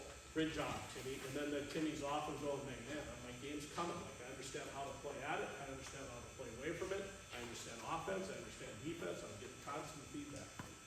And it's just really, again, not intimidating to us as a group of teachers and coaches. It's just gathering information. It will start to come out. You know how Terry just talked? You know, he talked about what he did. How many of you felt like, yeah, I'm gonna say all that? Some of you probably were like, holy crap, that's a lot. Like, I don't know if I can think like that. Well, he's been doing it a long time. All I'm saying is you work through this with us, you'll get there quicker than you think if you just change a little bit of your language and your verbiage. So we're in LRF and we're in IZO, it'll come out. It's just naturally gonna come out. You're intelligent adults. It's just gonna happen. You just need reps, just like the kids. So that's what that is. Does that have, that's just really quick. We got like a half hour left, right? Is it almost 8? Please? 7:50. 7:52? Okay, so does anybody have any questions on that? Yes. So, as you're talking portable part, one of the things, like Mary mentioned, it is always making that show up in the game. Yep. And would you recommend, as part of the portable part, doing some sort of simulation as part of the game or something like that as well, especially for the younger kids? Yeah, put it all together. Put it all together. If you can put it all together in a small area game, every practice, you can put it together in a little bit of a 2-team practice, 2 squirts at the end, and you wanna say, hey, we gotta put together a lot of our verbiage, just so our verbiage in between periods, you can get a little bit of see how they're stringing things together. Remember, it's always like a chain link. You gotta string everything together. We gotta pass, we gotta receive, we gotta get down the ice together, we gotta support the puck, all the things we're teaching that we gotta see that come together. So yes, I would put it to test as much as you can, when you can afford it. Get your teaching done, then put it together. Yes? Troy, I just want to piggyback what you just said, because one of the things that, whether I was coaching the high school level, band level, or Q level, we continuously get youth players coming up, kind of losing sight of the fundamentals and developing bad habits. So I just wanted to add to all the coaches, newer or not, that don't forget about the details of where your hand positioning is when you're receiving a puck, for instance. If you're seeing, run the drills like you just said, but if you're seeing bad hand positioning or we're not receiving the puck, address that, because those things get lost, and then we get kids up at the higher levels. We're taking corners with bad technique, our hands are in bad positioning and things like that. Sticks are up in the air when we're skating, when we should be ready for a pass, that sort of thing. So those get lost along the way when we're focusing so much on drills sometimes, and when the kids get up to the high school levels, and I'm sure Terry can attest to it as well, we're now having to go back and reteach some things that should have been addressed along the way the whole time. So I just want to add what you Yeah, it's a great add on. I mean, the one thing I would say, that's why our football program was successful, not I'm sure it is now too, I don't know, but if he was successful here because of his ability to teach fundamentals. They never wavered, and they got implemented young, and they going and going and going. By the time they're at high school, they're at a high level. So to his point, it is true, like, but yet, that said, with all due respect, whether I made the comment or he makes the comment, if you're new to coaching, Eli, and you're like, well, I kinda know a little bit enough to be dangerous, but I ain't great yet, okay, like, to be able to see if a child is holding a thumb on this side and on this side would be, like, some of you, like, you're just happy you got to the practice on time with your kids and your family, like, with all due respect. You're rushing on the ice, and you're like, you want me to see if the thumbs are on the right side? Hell, I'm just trying to get my head around the drills. Like, I don't know if I can teach that, and I agree with you, that's really hard. But, again, what we're trying to say as an organization, the more we have reps about all this stuff, and the more frequent we become about it, you will be able to see stuff like this that I can teach you. Because this does make a difference versus this. So if I'm a little player, and I have my thumb here, like it's a golf club, or it's on this side, and you pick up on that, that's a big difference. That's a major difference in their strength at the puck, because they don't even put their thumb on that side, so to actually win a puck battle, they don't have the leverage to do that, because they've never been taught even how to use that. It's the same thing if I said, we're gonna get into this right now, one-on-one at the puck, if I said, okay, we're gonna work on a stick handling position, well, if I've never taught, the best thing you can do is go, if you do this, put your thumb into your elbow into the top of your thumb and you go down, that's probably your stick handling position. Pretty darn close. It might adjust, this hand does move a little bit here and there, there is some, some give in this, but in general, that's a rule of thumb, okay? So then you start to look at their hands. If you see a picture of Wayne Gretzky anywhere online or you go see, he will always look like this. Hands are away from the body. There's always space in every picture between here. If we're working with little kids or kids in the room that are back here, your high school players, and every time you see a picture of yourself and your hands are in on type of your body, you probably don't have as much skill as you want. You need separation for your hands to work from your body. So these are necessary things that you have to pick up on. Whereas my hip in relationship to my top hand. Like, just to get your head around what lie stick it is, that's almost a lot for everybody, including myself. But, like, if you have the wrong lie stick, and you have Terry, who's a player, and Terry's out there, and this is the way his stick is on the ice, see that? That's his lie. That's his lie, but Terry misses all the passes. Well, that stick is flat to Terry. Well, that's the wrong lie stick, because the stick, the end of the blade is up in the air. It's not like this. So he has the wrong lie stick, so he's never gonna catch a pass. So these are things that eventually, to Bob's point, fundamentally, you'll pick up on, and if you don't understand it, it's okay. But I would like you to say, this year, go, why is Troy missing so many passes? What's the issue here? Because I'm the teacher, I'm the coach. Like, and that player, Troy, me, is breaking the chain. Every time we give Troy a pass, things just break down. The other team grabs it and they come back in our end because he can't catch a pass. So what is the issue? Is it the lie of the stick? Is it this bottom hand stick strength? What is the issue that we gotta fix that? Okay, so that's what you're gonna start to pick up on individual stuff.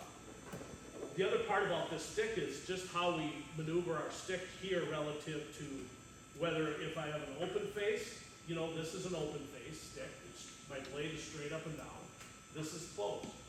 So if I roll this bottom hand down, my thumb down, and I roll it over, and I catch a pass like this, not many pucks will jump over my stick. So when I'm actually playing at live speed and I roll right to here and I'm here and I cup this puck, or when I catch the puck, it's curved like this because my thumb is down, your player you're teaching and coaching is going to catch a lot of pucks. If your player has got an open stick face and the puck hits the blade and it's always going over the top based on the pace and it's always jumping over the top of the stick, that means they have an open face. All you have to do is tell them to just roll their finger over. Now, all of a sudden, if they're pounding, if the pressure is good here and they have good strength, they'll never lose a puck. It's that simple. It's just maneuvers within your hands that will allow you to do certain things. These are things that we've got to work on throughout the year. I'd love to come back and go on the ice with you and show you, just be out there with you and go, hey, this is why that player's doing this. Just go adjust this. All you need is some reminders from another adult. And then you'll start to pick up on it all the time.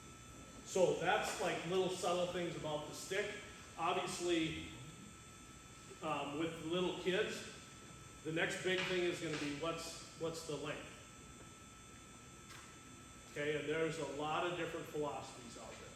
I have a former player of mine that's one of the best teachers in the world right now, teaches in Chicago, he makes $300 an hour. It's a lot of money.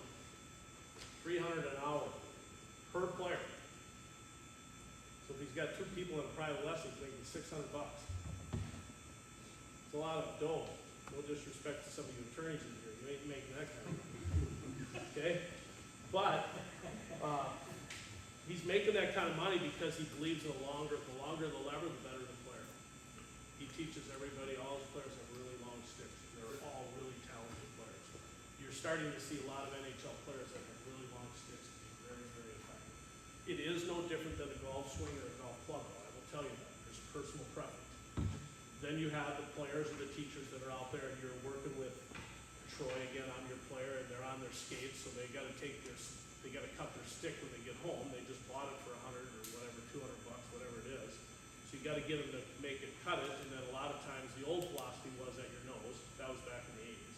Then it became your chin as you matured, cut it to your chin. And then eventually you have to look at that player and go, how are they doing? It's based on the length of the lever. Is it too long? Is it too short? What's the reason? Then that impacts, now it bleeds into my stride.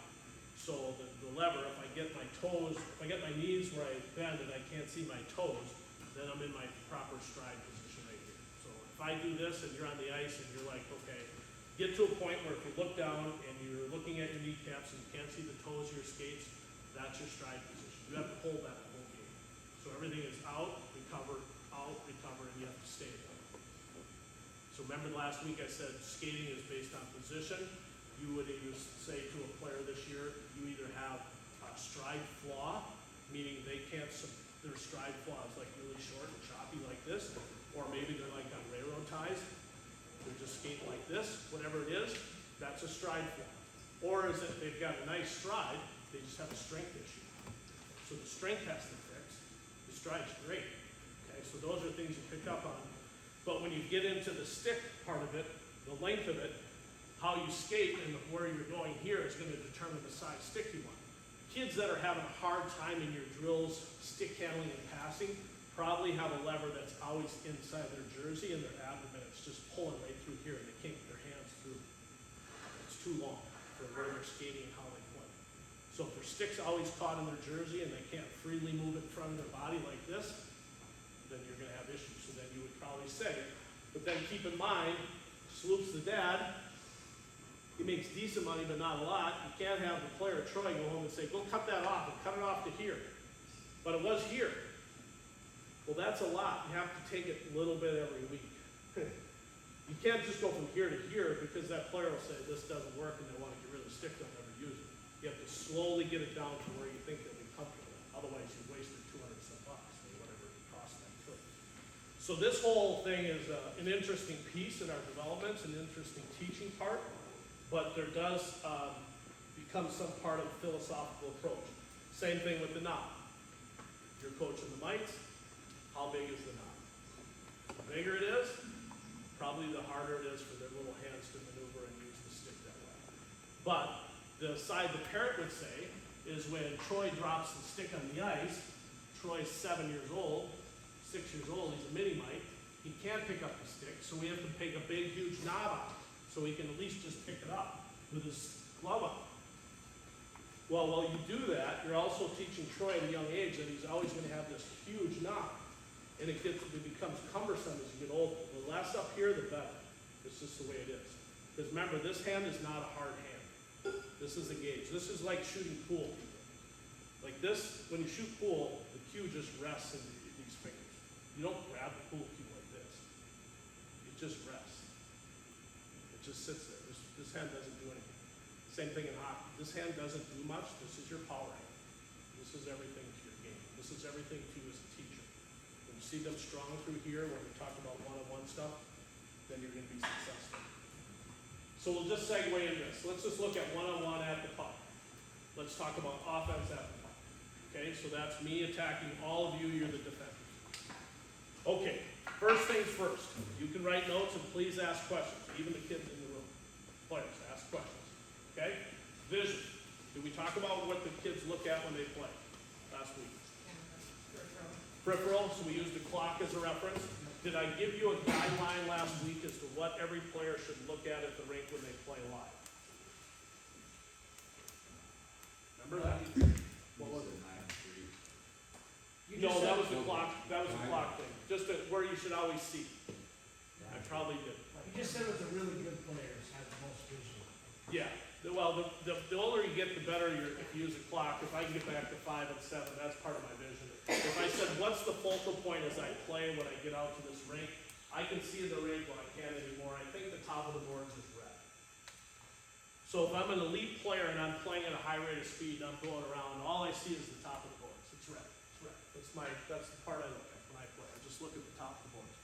Peripheral is gonna take care of this down here. Anything above there, I really don't need to see. But if you want me to improve, when you do a drill and you're working at your age and you're working with young kids, you'd like to say, let's take it step by step. So you might say, I'd like you to find halfway up the boards today in the drill.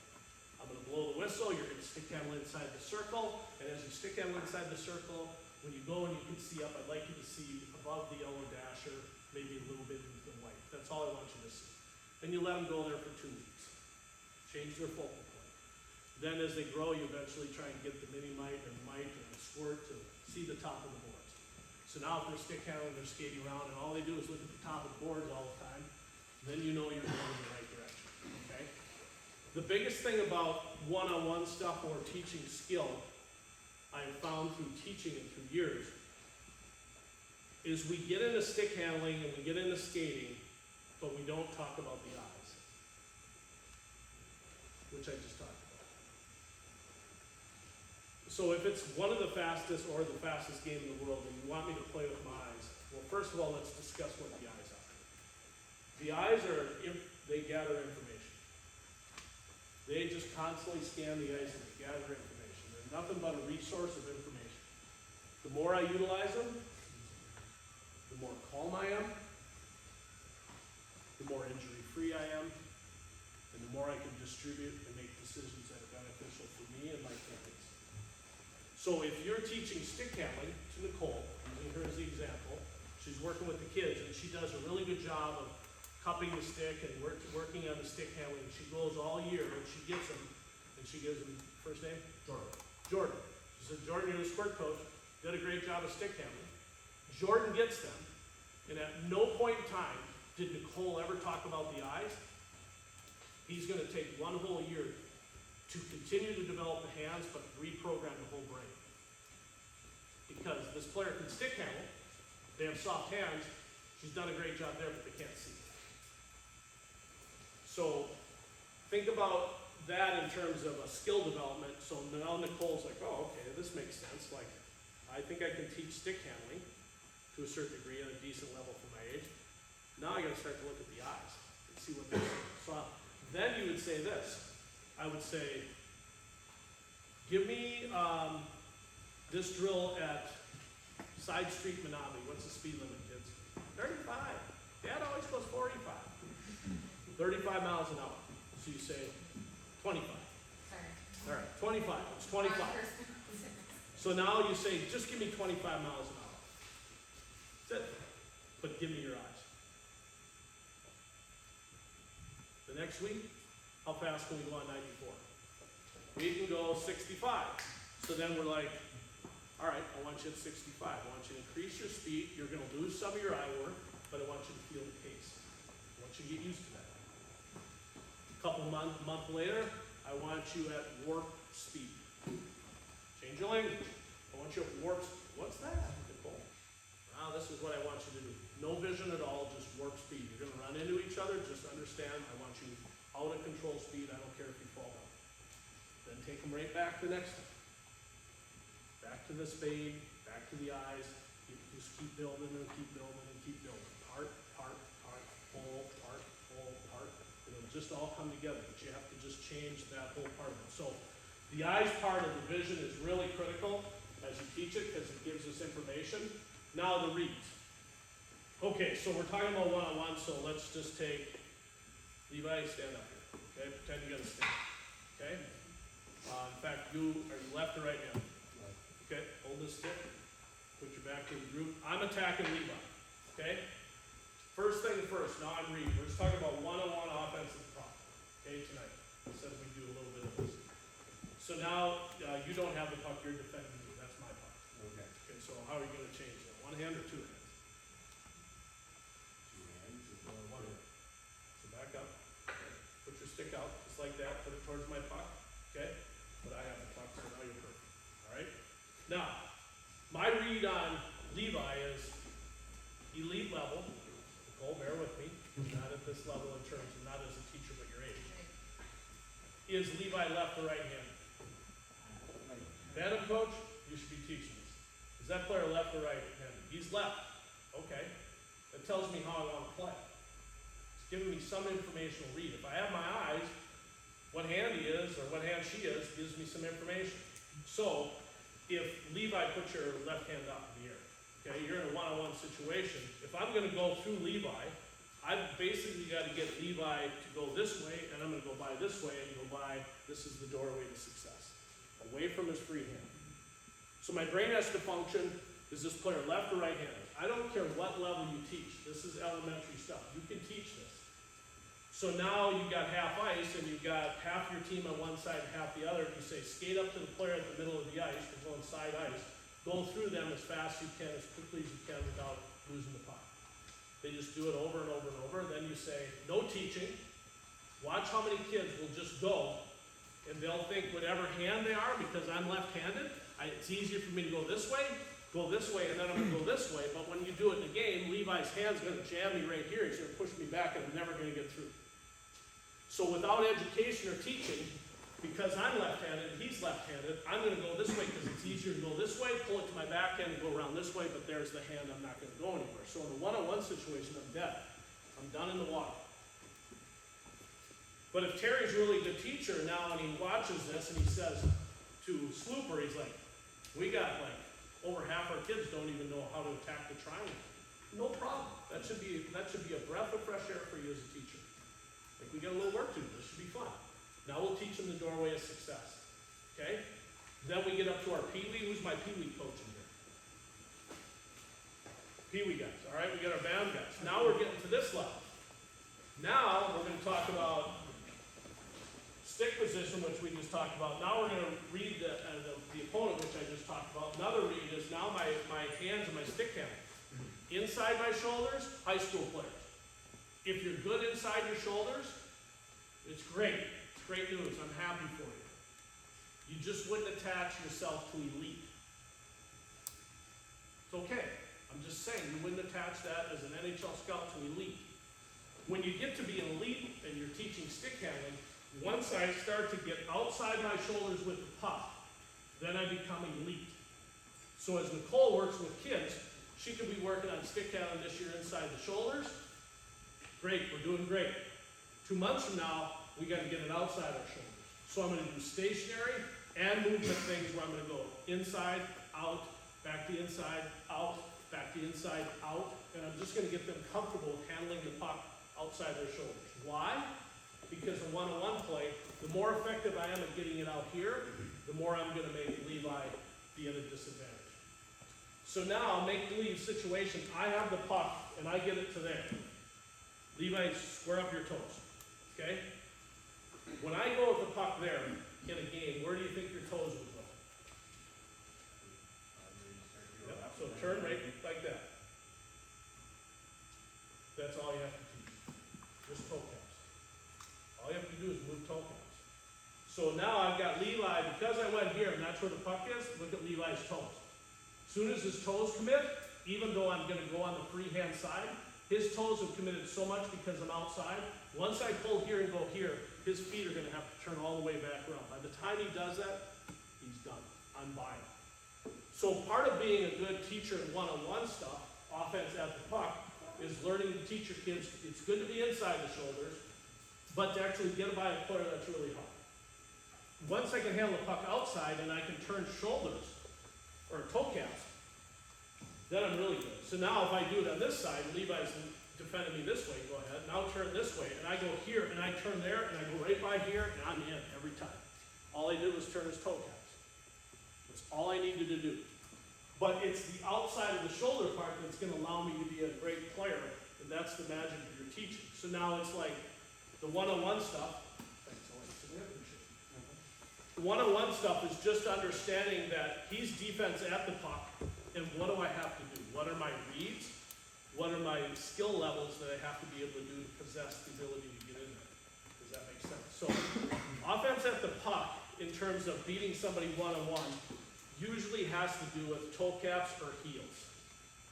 So the beauty of you being a good teacher this year is really, think about it, like, you might not get their vision to where you want it, but if you can get their understanding of how to get pucks here and make their toe caps and heels change, then you can maneuver right through people all the time if your hands are good enough. But it's just the understanding that I have to not look at this big object in front of me and how do I get through it. It's I just have to move toes or heels. And once I do that and I read that, I'm by that player that quick. Question? Yeah. I noticed even this last weekend, a lot of these kids, as they've been, peewees now transitioning that on the one-on-one stuff, they're starting to move the puck through the opponent's legs and around and like almost give up a little, not possession, but give up control of the stick, moving the puck forward that I didn't see at the squirt level, now I'm starting to see it. Is that a chain of progression? Yeah, it's just, it's taking this a step further. It's just putting pucks to slight areas with softer hands and then just being able to slip through. Yeah. But it really has to do with their success level on that would be based on just the ability to understand I gotta move toes or I gotta move heels. Moving the opponent. Just a little bit. I just gotta get them off kilter a little bit. And I have to understand when I do attack, you guys are all attacking me. You have to see me as like I'm the defensive object. You do not wanna go towards this hand because I'm always gonna, no matter what level and what age I am, I always have this to use. If I'm a good athlete, I can use this. When I'm in trouble is when I turn and then I'm on this side and you go through this way on me. Now I'm at a really a disadvantage. So it's just understanding little nuances like that whole part of it. The reads of the teammate and your opponent, or excuse me, the stick handling skills, so that inside and outside shoulders. The edges of the skating and the recognition of time and space are the things that make it even more dangerous. So now getting back to the clock term, we won't forget about whatever age you're working on.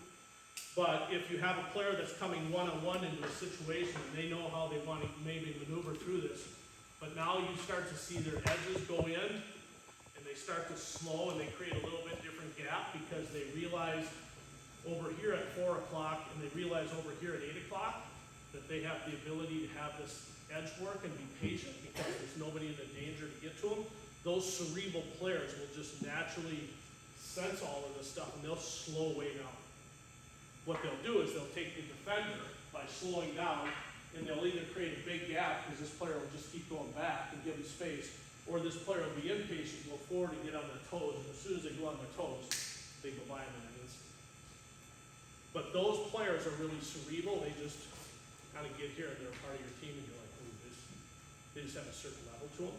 We can just teach though, from Terry's job and Sloop's job at the puck, where Terry's offense at the puck, he might be saying, in this particular drill as the assistant to me, he might come into the corner and go, Troy, I just recognize what there was no pressure, please, and just slow and edge down a little bit, buy a little more space for you, try and get that D a little bit off gauge and a little off guard, and then attack. So that's feedback to the player one-on-one in the corner. Where then Slooper would be at defense at the puck, and he would say, for what Terry's teaching over there, what we need to do is keep our toes straight up ice. You gotta be really patient and don't commit. You gotta get more in control, and you gotta be really patient. Like it's a waiting game, you gotta outweight the forward. If you don't outweight him, he's gonna probably beat you. So you're gonna have to be more patient based on what he's teaching. He's saying outweight him, be patient, don't turn your toe caps. Now you've got a lot of education going on in practice, a lot of developments happening both at the puck. Does that make sense on both sides? Now, that's still a lot. I think if I'm looking at you and it's getting late, it's hot here, I respect your ability to stay with it. But I think that's still a lot in fairness to what you're trying to accomplish. I just want you to know, we're just taking one bite at a time. Like, don't overanalyze this. This will get really easy once we get through some more stuff. So that's what we're trying there. Now we're gonna just get 2-on-1 real quick. We'll wrap up the night on this. Offense, and we're gonna talk about away from the puck. So I'm gonna use Terry, okay? So he's got a stick. We're going to 2-on-1, make believe. This is our defender, okay? and this defender is between me and Terry, and now I'm trying to teach you, and I'm gonna give you a handout, I'm gonna get to the end of this, but now I'm teaching you offense away from the puck, okay? So now I've got the puck here, and now I'm making that read on that defenseman. So you go back to the reads again, you're trying to teach reads, and you're saying, is that defender left or right-handed? Again, she's not gonna say that at her level, but she will be doing some 2-on-1 things, she'll be talking about passing, arrival times and things like that. But the rest of you, as you get older, you're gonna start to understand, okay, is this person left or right-handed? The reason why I wanna tell you that is because now, what you're starting to understand is that these stick positions make a difference. So if I'm left-handed and my stick is over here, and this is a squirt or peewee, this person is probably gonna have their stick here based on a lot of teaching, and they're gonna take away time and space quicker. If this person is right-handed, stick's in the other hand, okay? So then this player has more time and space, okay? So to make decisions, to make plays. So I want you to understand the whole read thing, even in a 2-on-1, whether I'm offense at the puck or offense away from the puck, what hand that player is kind of gives me an idea of my time and space. Fair enough? Couple of nods, great. Thanks, Bob. Park, okay? Now, it really is a timing arrival issue. So now what you're trying to teach in 2-on-1s away from the puck is, when does Terry arrive and where does he arrive to get the puck from? His arrival time is the most critical. So when you're doing 2-on-1s this last year, a lot of you probably were in line or standing in the corner watching and either saying, oh shucks, or golly geez, that didn't work out so good. But then there probably wasn't a whole lot of feedback because you maybe didn't understand or you weren't looking at the drill the right way. But if Terry's not getting the puck, it's usually probably because of some lack of teaching or it's just Terry's brain function, okay? So it's subpar, as we know. And old, really slow, not at warp speed. Okay? So now, if I put a stick here, and now where does Terry arrive and what is my skill level, what's my ability, what have I taught as a teacher? So are we passing prior to the stick of the defenseman to Terry? Well, then Terry has to arrive with a stick on the ice in front of him, and I gotta be able to see that as a teacher. So the stick is there, so that part's right. But now Terry's arrival time is always wrong. His stick is actually in line with the defender's stick, so I can't make the play. So these are things when you're actually standing in line or wherever you're on the ice, you're trying to see offense at puck and offense away from the puck. So if Slooper's working on offense away from puck, he's telling Terry, like, your arrival time for Troy is really critical. Your stick has to be down, and then do you want Troy to pass before the stick, between the stick and the body, or are you going so fast that Troy's passing off the defender's heels? Now, we've taken this player here, and we've just told him, like, is your arrival before the stick at the right time, in between the stick and the toes, or post the heels? Now Terry's starting to understand at 2-on-1, if I want the puck from Troy, Coach Sloop is telling me how I arrive and where my stick position is going to determine whether I get it. Even if he's right on, I still might not have the ability to make that decision myself, looking at the reads and get it to him at the right time, which is another whole issue, but that's offense at the puck. So when I come back in line, then Terry would be saying to me, if it was me and he was the offensive guy at the puck, he'd be like, Troy, I think you're trying to process and make the right read. It's okay, but your skill level is still this for us. So which play do you think you should make? And I go, I don't understand, Coach. When Terry says, well, do you think that you should get the pass between the toes and the stick, or in front of the stick or post heels? Where do you think you should give the pass to make it more simpler based on your skill level? Well, I should give it before the stick. 100%. If you want to be successful and get it over there, you're probably going to have to pass it earlier than some of my other players. Some of my more experienced players can probably make the pass between the stick blade and toes. My advanced players, when our two brains are advanced, Terry's probably realizing what speed this player's at. I'm processing that, and Terry's blowing by and I'm passing right off the heels. I'm just putting a touchpad right behind the heels, and he's in every time. So we have to deal with that. So when you're teaching in this situation here, your timing and your arrival time is most critical when you teach offense away from the puck in the 2-on-1. Your stick position basically is the best thing. I coached a guy, you can Google him, you can look him up, you don't have to, please don't. His name is Corey Locke. 5'9", 175 pounds, drafted, played a handful of games in the NHL, that was it. One of the most talented players of all time in pro hockey. Got like 800 some points in the American League. 800. You know how many points that is? Not to mention how many points he got overseas. Played for me overseas. But the reason why he got points for his size, his stick always talked. He didn't say much on the ice, but his stick blade was always where he wanted the puck. He never skated with his stick up in the air. He always would put it where he wants it. So if I was playing with Corey, and he was left-handed, Corey would open up that way, and he'd say, give me the puck back there. I'd just sit the tool back there, because I knew something magical was in the brain, he wanted it back there. If he wanted his backhand, he'd put his stick there. The stick always told the players where to pass it. He never said a word. Yes? Did the defense pick up on that then? No. No. Because the skill level was, I was skilled enough to get him the puck, but the difference is with Corey, Corey's stick was always teaching the passer where he wanted the puck. Almost 80% or higher sometimes, this player here has a stick in the air. Then you're not sure what to do. You don't know if he wants a one-timer, you don't know if he wants it on his backhand, you have no clue what's going on. So one of your things in teaching on a 2-on-1 and you're teaching offense away from the puck is you have to get this player to be able to communicate with the stick and put it in the right position. Does that make sense to everybody? So read off the teammate and your opponent. That's reading off me, reading off the opponent. Terry's stick will do all the talking. His arrival time is all the talking. And then that's basically what he's doing. The next level would be the higher the skill level, going back to our Bantam coach. You might say, we're going to give it, and then Terry's so good, he's going to give it right back to me, and then we're going to go.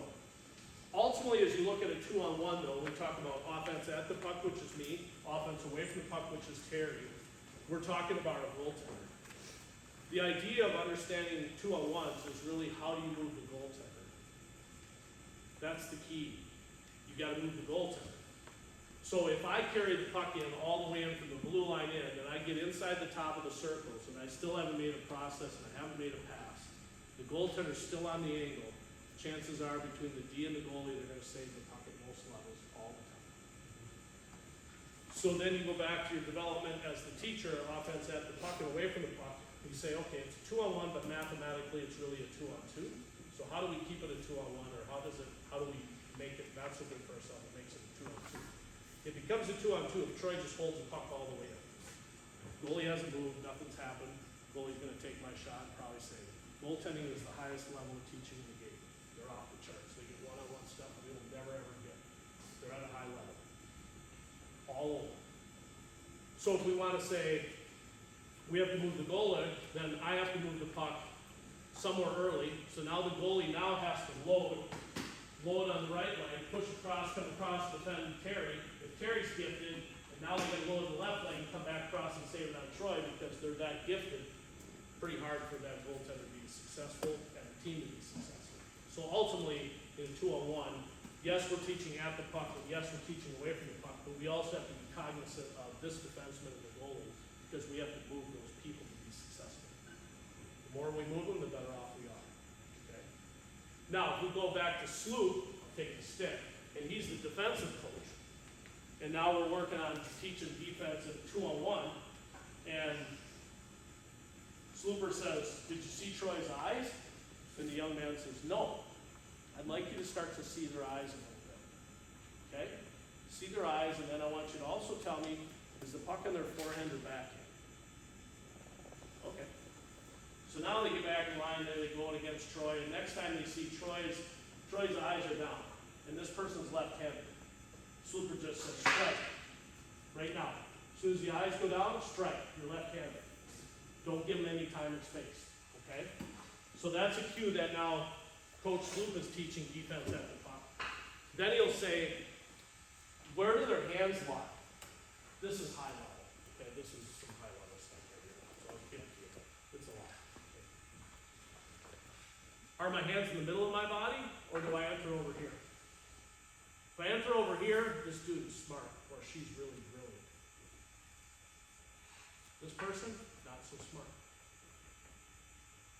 Strike, every time. No strike. Danger. That person now looks at me like, this dude's smart. This dude's baiting me to strike. And as soon as I go for the strike, right between the stick and the toes. So these are little things over time that we'll work on this winter just to understand that as you gather information, whether it be YouTube or whatever it is, or through me or whatever it is, one of the coaches in the room, whatever it is, once you start to get this intel to them, then you'll just start to see your drills develop at a higher and higher level. The play will get higher and higher and higher because these kids are intuitively smart. They can pick up on things. We just have to be good teachers to them. So whether it's Slooper teaching defense at puck, stick position, is it on his backhand? Is he dribbling it? Do I attack? When do I attack? And then he's gonna teach also defense at the puck, like mathematically, Terry's gonna come right here, okay? Mathematically, I wanna give this player here more time and space and give Terry less. The reason why is, the more I go here, the more I'm asking this player to pass, the more my goalie's gotta load and come across. If I don't want my goalie to move, then move your D this way, defend like this, give more time and space there, allow your goalie to never move and take the shot. The more you get active like this, the more it passes, the more the goalie's gotta move. Does that make sense? Okay, the last part about this for Slooper here is where the stick is in relationship to my hip. Defense kind of at the puck, kind of away from the puck. But if it's here, I want to go out like a snake's tongue and back. So I might go out here, but I'm going to bring it right back. What you don't want to do is teach or allow kids to go like this, because then the navel goes straight down and they lose their center of gravity and their eyes go down. So everything is out and back to the hip. No problem missing, just bring it right back to here. The more we do this, then, you know, the worse it gets. It's a timing issue, right? Okay? Remember Escape from Alcatraz? Remember when you had this roll under the thing with the timing to get inside Alcatraz? The Rock. The Rock, The Rock. excuse me, The Rock. My bad. So it was just a timing issue. You just roll through it from being a prisoner at the right timing. It's the same thing in hockey. Timing is everything. So the more I'm here and back, the better off I am in all my defending situations. For Coach Sloop teaching at the puck and a little bit away from the puck. Terry and I's job at the puck and away from the puck is really to work together. We have to work together. So you as a group of teachers, when you're teaching offensive drills, and you've got one coach working at the puck or one away, and let's say you have limited knowledge, no problem. Just give them little nuggets. Just give them a little bit. But the more you're just cognizant of the fact that, boy, Terry and I haven't coached very long, we're coaching the Pee-wees this year, but now we can say that he's got away from the puck and I got at the puck, and I'm just gonna kind of indulge into that a little bit, try to pick up some information. I got Troy's resource, I got other things as a resource. I think I can be more impactful to my kids. Then it just kind of falls into place if you would for you. So just be patient with that process, but understand that we're trying to teach through our drills and how we lay out our practices, which we covered, and that's information for you. Then we talked about migrating into, for Levi, we said as a new coach here tonight, we said, hey, just Levi, your first year, just get 10 to 12 drills, but do them like 5 or 6 different ways. Ask for 5 different visions, ask for 5 or 6 different paces, name the drills whatever you want, might be based on something in town, whatever your drill name is, that they can attach themselves to, so they have recall right away, so you spend less time on the whiteboard. And then all of a sudden, that part is going. Now we've got part, whole part. We've got that part figured out. Now we're teaching a little bit of offense at the puck and away from the puck. And then we're in good shape. Like things are starting to fall into place. As I mentioned last week, this part here is fairly easy. You just get over here and you say, I want X here, and I want O here. There's 2 colors. It's that easy. And then your teaching ability through everybody in the room. The players in high school would say, it'd make it a lot easier. We got a guy who just draws black, and I don't know what the hell's going on around here. No disrespect, I'm not saying that this guy's a bad coach. He's a high school coach. But my point is, you can use 2 pens, you can teach. Once you start to implement some of this stuff, then it becomes really a lot simpler process. So does that produce questions? What I just covered your offense at puck or away from puck? Yeah. I had a question. Yep. Going back to 2-on-1 or 2-on-2, as you call it, I always wanted to ask somebody, you talk like yourself, probably knows the answer to this. We talk all the time about patterns. And so, in a given set of players, in a given set, line mates, with a 2-on-1 play, how patternistic is it? Have you ever studied it? I'm still working at trying to recognize it as I watch. But how likely are those skaters, or those players, to do the same pattern with their 2-on-1 play? Now, you talked about behind the heels, the stick. I know the situation is constantly changing, and that's the way hockey is. I know what's so great about it, but have you ever seen people that you've coached or worked with or lined or develop a pattern on how they play with that 2-on-1? Well, the pattern changed, back about 15 years ago when Scotty Bowman was in Detroit. That's when it changed. What was the group of players he had? What they call them? The blank five. The Russian five. So, Scotty's a bright guy. Probably one of the best coaches of all time, right? So, he basically just said to the Russians, like when they were on his team, obviously he knew they were elite. He just says, how are we playing? And they said, well, we're not playing the way you want us to play. He's like, oh, okay, well, how are we playing? They said, we're playing north-south. And we are playing as fast as we can play. We don't want to be dips and doodle and playing east-west. You think that's the European way? That might be the European way. It's not the Russian way. The Russian way is straight line hockey, 100 miles an hour. We shoot, we get puck recovery, and we keep the puck the whole game. That's how we play. So, to answer your question, that's when the really bright people in the game start to pick up like, ooh, all of a sudden this team always had the puck. So remember watching TV as a group of adults when you were maybe 10 to 12 years ago, the announcer never said the word puck recovery. Never. It was like a foreign term. You didn't even know when they started saying puck recovery. What the heck is puck recovery? That's what the Russians brought over. They brought over speed, shoot, puck recovery, and repeat. That's all they did. So to get into the pattern work of it, the choices they made were always different. The pace at what they played, though, and the lanes that they played in were off the charts. So what does that mean in an example? I'll give you an example of what it means. And it's really fun. Like, even if I'll just say I'm in town, even if we just taught this year to our batting coach, okay, and we said, we're gonna play this year, and we're gonna play fast, north and south, we're gonna play with pace, and we're gonna shoot and get puck recovery, okay? So what happened with the Russian guys that played for Scotty is they did this.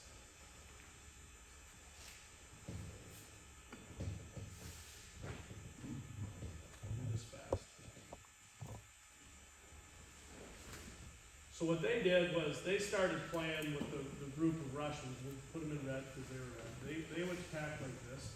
But then they taught Scotty that the puck inside the dots makes a big difference in the game. The longer you hold it in the middle, the better off we are in the attack.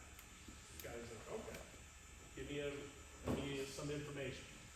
We get back to what we just said. He said, this is it too deep. If we hold it here and we carry it into here and we have the elite talent we have, let's just say this player is left-handed or right-handed, and they dip their hands that way, and I move my hands that way. Eventually, these heels are going like this, and these heels are going like this.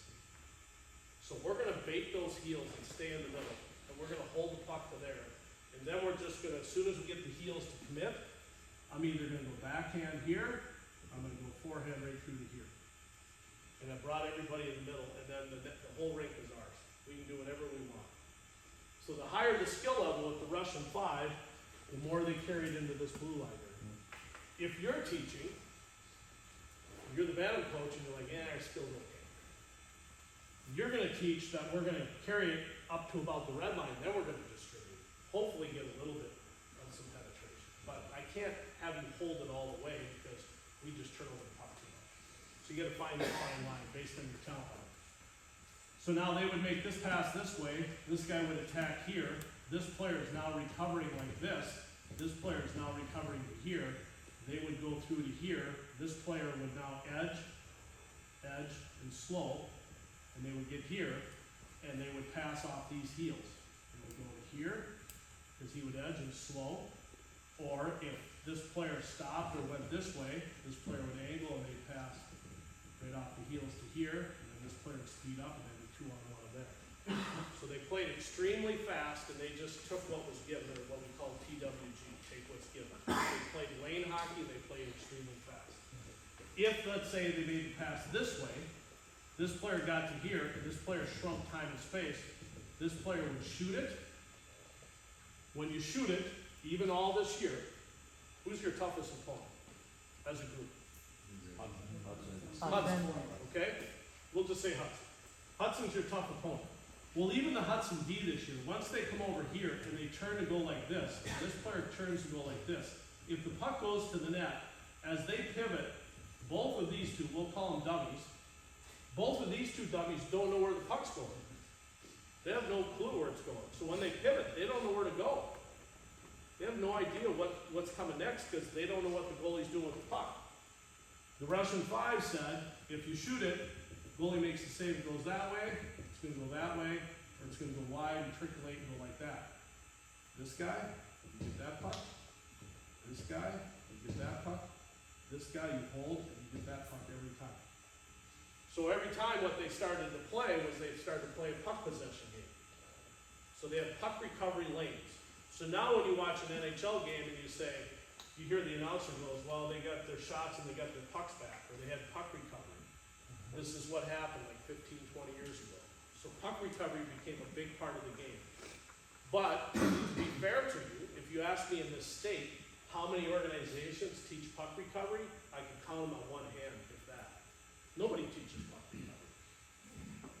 And it's just a simple formula of like, go ahead and shoot it, and what happens at the high level, if this player shoots it and it goes in this corner, and this blue player gets it and chips it to the wing and they go out of the zone, when this guy exits and comes back and sits here, that isn't a very pleasant conversation at a high level. That's like, come on, really? You knew where the puck was going, you didn't get the puck back, that means you're soft. So if you're soft, then I'm not gonna play you. It's that simple. You knew where you had to get the puck back. Or if this player comes in here at a high level and goes like this, shot goes wide, it goes out of the zone, and this guy committed too early and never got this puck back, he'd come back and he'd get an earful. Because the coach and the players, no one wants to back check 200 feet. So you get your puck recovery lanes, and you get every puck back that you shoot, because you know where you're already going before the shot is taken. So to answer your question a really long way, but to educate you as to how fun the game can be once you gather information, you'd be like, wow, we just might teach that, we might be way better. Just that alone. Well, that's their pattern. I mean, That's their pattern. You knew you were playing that team, you knew that's the way they were gonna play. Yep. And that makes a difference. Makes a difference. Even if I told my team that I'm coaching, they have puck recovery areas, it still becomes a timing issue, and a speed issue, and a battle issue. But they're already there. The beauty of it is, your offensive team this year on the LRF is now going into the ICO, you're putting them in a position to have success. Without seeing it or out teaching it, you're in a 50-50 battle, and you don't even know if they're gonna be in the place to be battled, right? You're just like, they might all be behind the goal line, the pucks go back towards the net, because they just go behind the net and they lose. So that's the other part of it. Good question. Sorry for the long answer. Another question. Okay, so, anybody? We've gotten through quite a bit, and we're starting to kind of get into this area here. I'm gonna do this, if you would. If you guys could be helpful, you don't all have to do this, but anybody that feels convicted,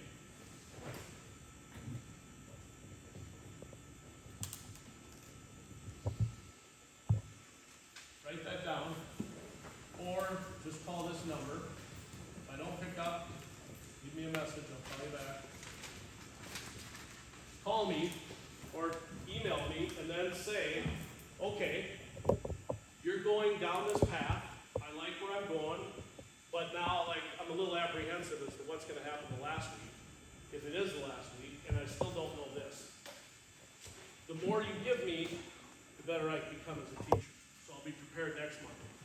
Like I told Terry, and I told the organization, if we have to extend it in October, or we have to do another one, because now you've been on the ice, you're applying it, you're like, oh, I didn't have any questions before, now I gotta start. And you say, we need another lesson, even if it's half of you show up, I'll do the lesson or I'll come here and help. But if you guys, as a group, guys and gals, if you give me some direction or you feel like, Troy, could you mention this, or I'm not really sure on this, that would be really helpful. because I'm starting to figure it out, but I might be missing some point. It'll give me some direction, but otherwise, if you said, you're not gonna email me, you said, where am I going now? I have to build more off of now into 2-on-2s, 3-on-2s offensively, then I have to start to talk more about the defensive side. But if you said, well, we gotta go back to this, because I'm confused, and I get 4 emails, and all 4 of you are confused in the same area, that helps me become a better teacher next week. Yeah, question? I was just gonna, maybe we'll do this anyway, but can you talk a little bit about, you know, what share of practices, especially for kids at younger ages, should be more individual skill based? You know, how much time do you spend there versus, you know, I know there's skills involved with, you know, your breakouts and everything like that too, Yeah. but strict, like I mean, like skating, stride, edge work, that kind of stuff. You know, is there any formulas there that you like to adhere to, or is there anything, you know, you can at least speak to in that regard? You know, skills versus drills and somewhat, I know it's not systems completely, but it's at least guiding them Yep. into a system. Yeah, or just tactical maneuvers. Yeah, exactly. I would say you're gonna be, if you're gonna build for the kids that are in the room, and you go back to their early development, you say, we wanna give the best to the kids that are in the room, and we wanna project ahead where we're gonna be, you're gonna be in the 80 percentile in skill development at your young ages. Really high. You're gonna have to have a balance of some skill for Nicole. She's gonna have to have some, most of it's skill, skating, passing, receiving, some shooting, obviously, and edge work, and feeling comfortable, understanding how to protect themselves, things like that. To take the fear out of the game at that age. But very little tactical stuff, very little, there's obviously no system stuff. It's like an 80 percentile. Even for a batting coach, early in the year, you're at a really high level of fundamentals. And then you're talking about the pace at which you can execute the fundamentals. The first week you might be on a side street, the second week maybe more to a highway, but you're trying to ramp up your speed as you go through the process in your seasons, however you break down your seasons as a coach. So it's a great question, because you're really trying to really, be really good fundamentally, back to Bob's question. Like, you've gotta be really good here fundamentally for these young men to have a chance. If there's a breakdown, I can look at them, and based on their language and their eyes, I would say that in general, they never cheat us in terms of their effort. Is that fair? Never. Yeah. They compete. But where it becomes difficult is if I don't have a good fundamental base to get to this level, and now my compete is high, but I don't have the proper fundamental skills. I wasn't afforded enough time in my development in that area.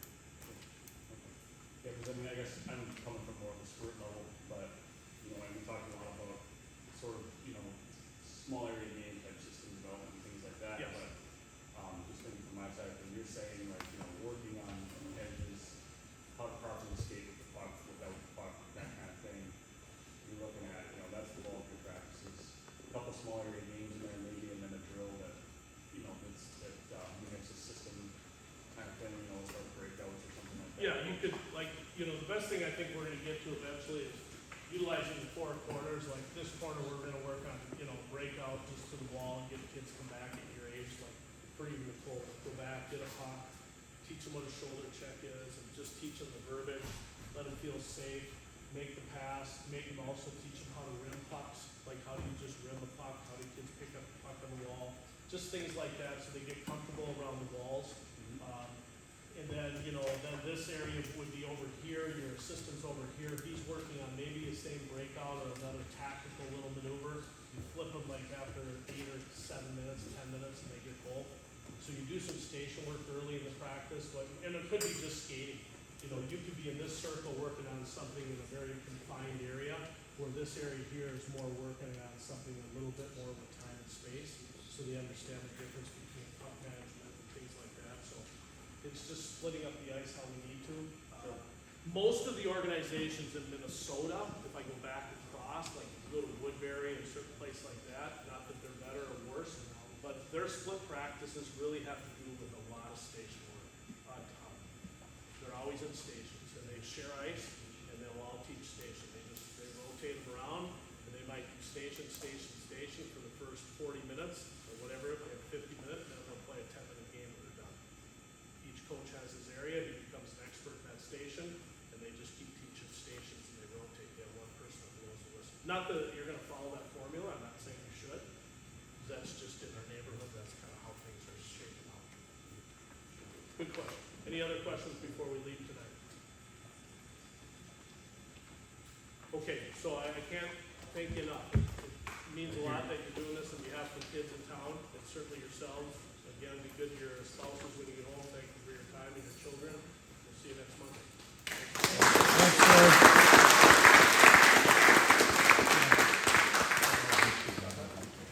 Hey, all high school boys back here.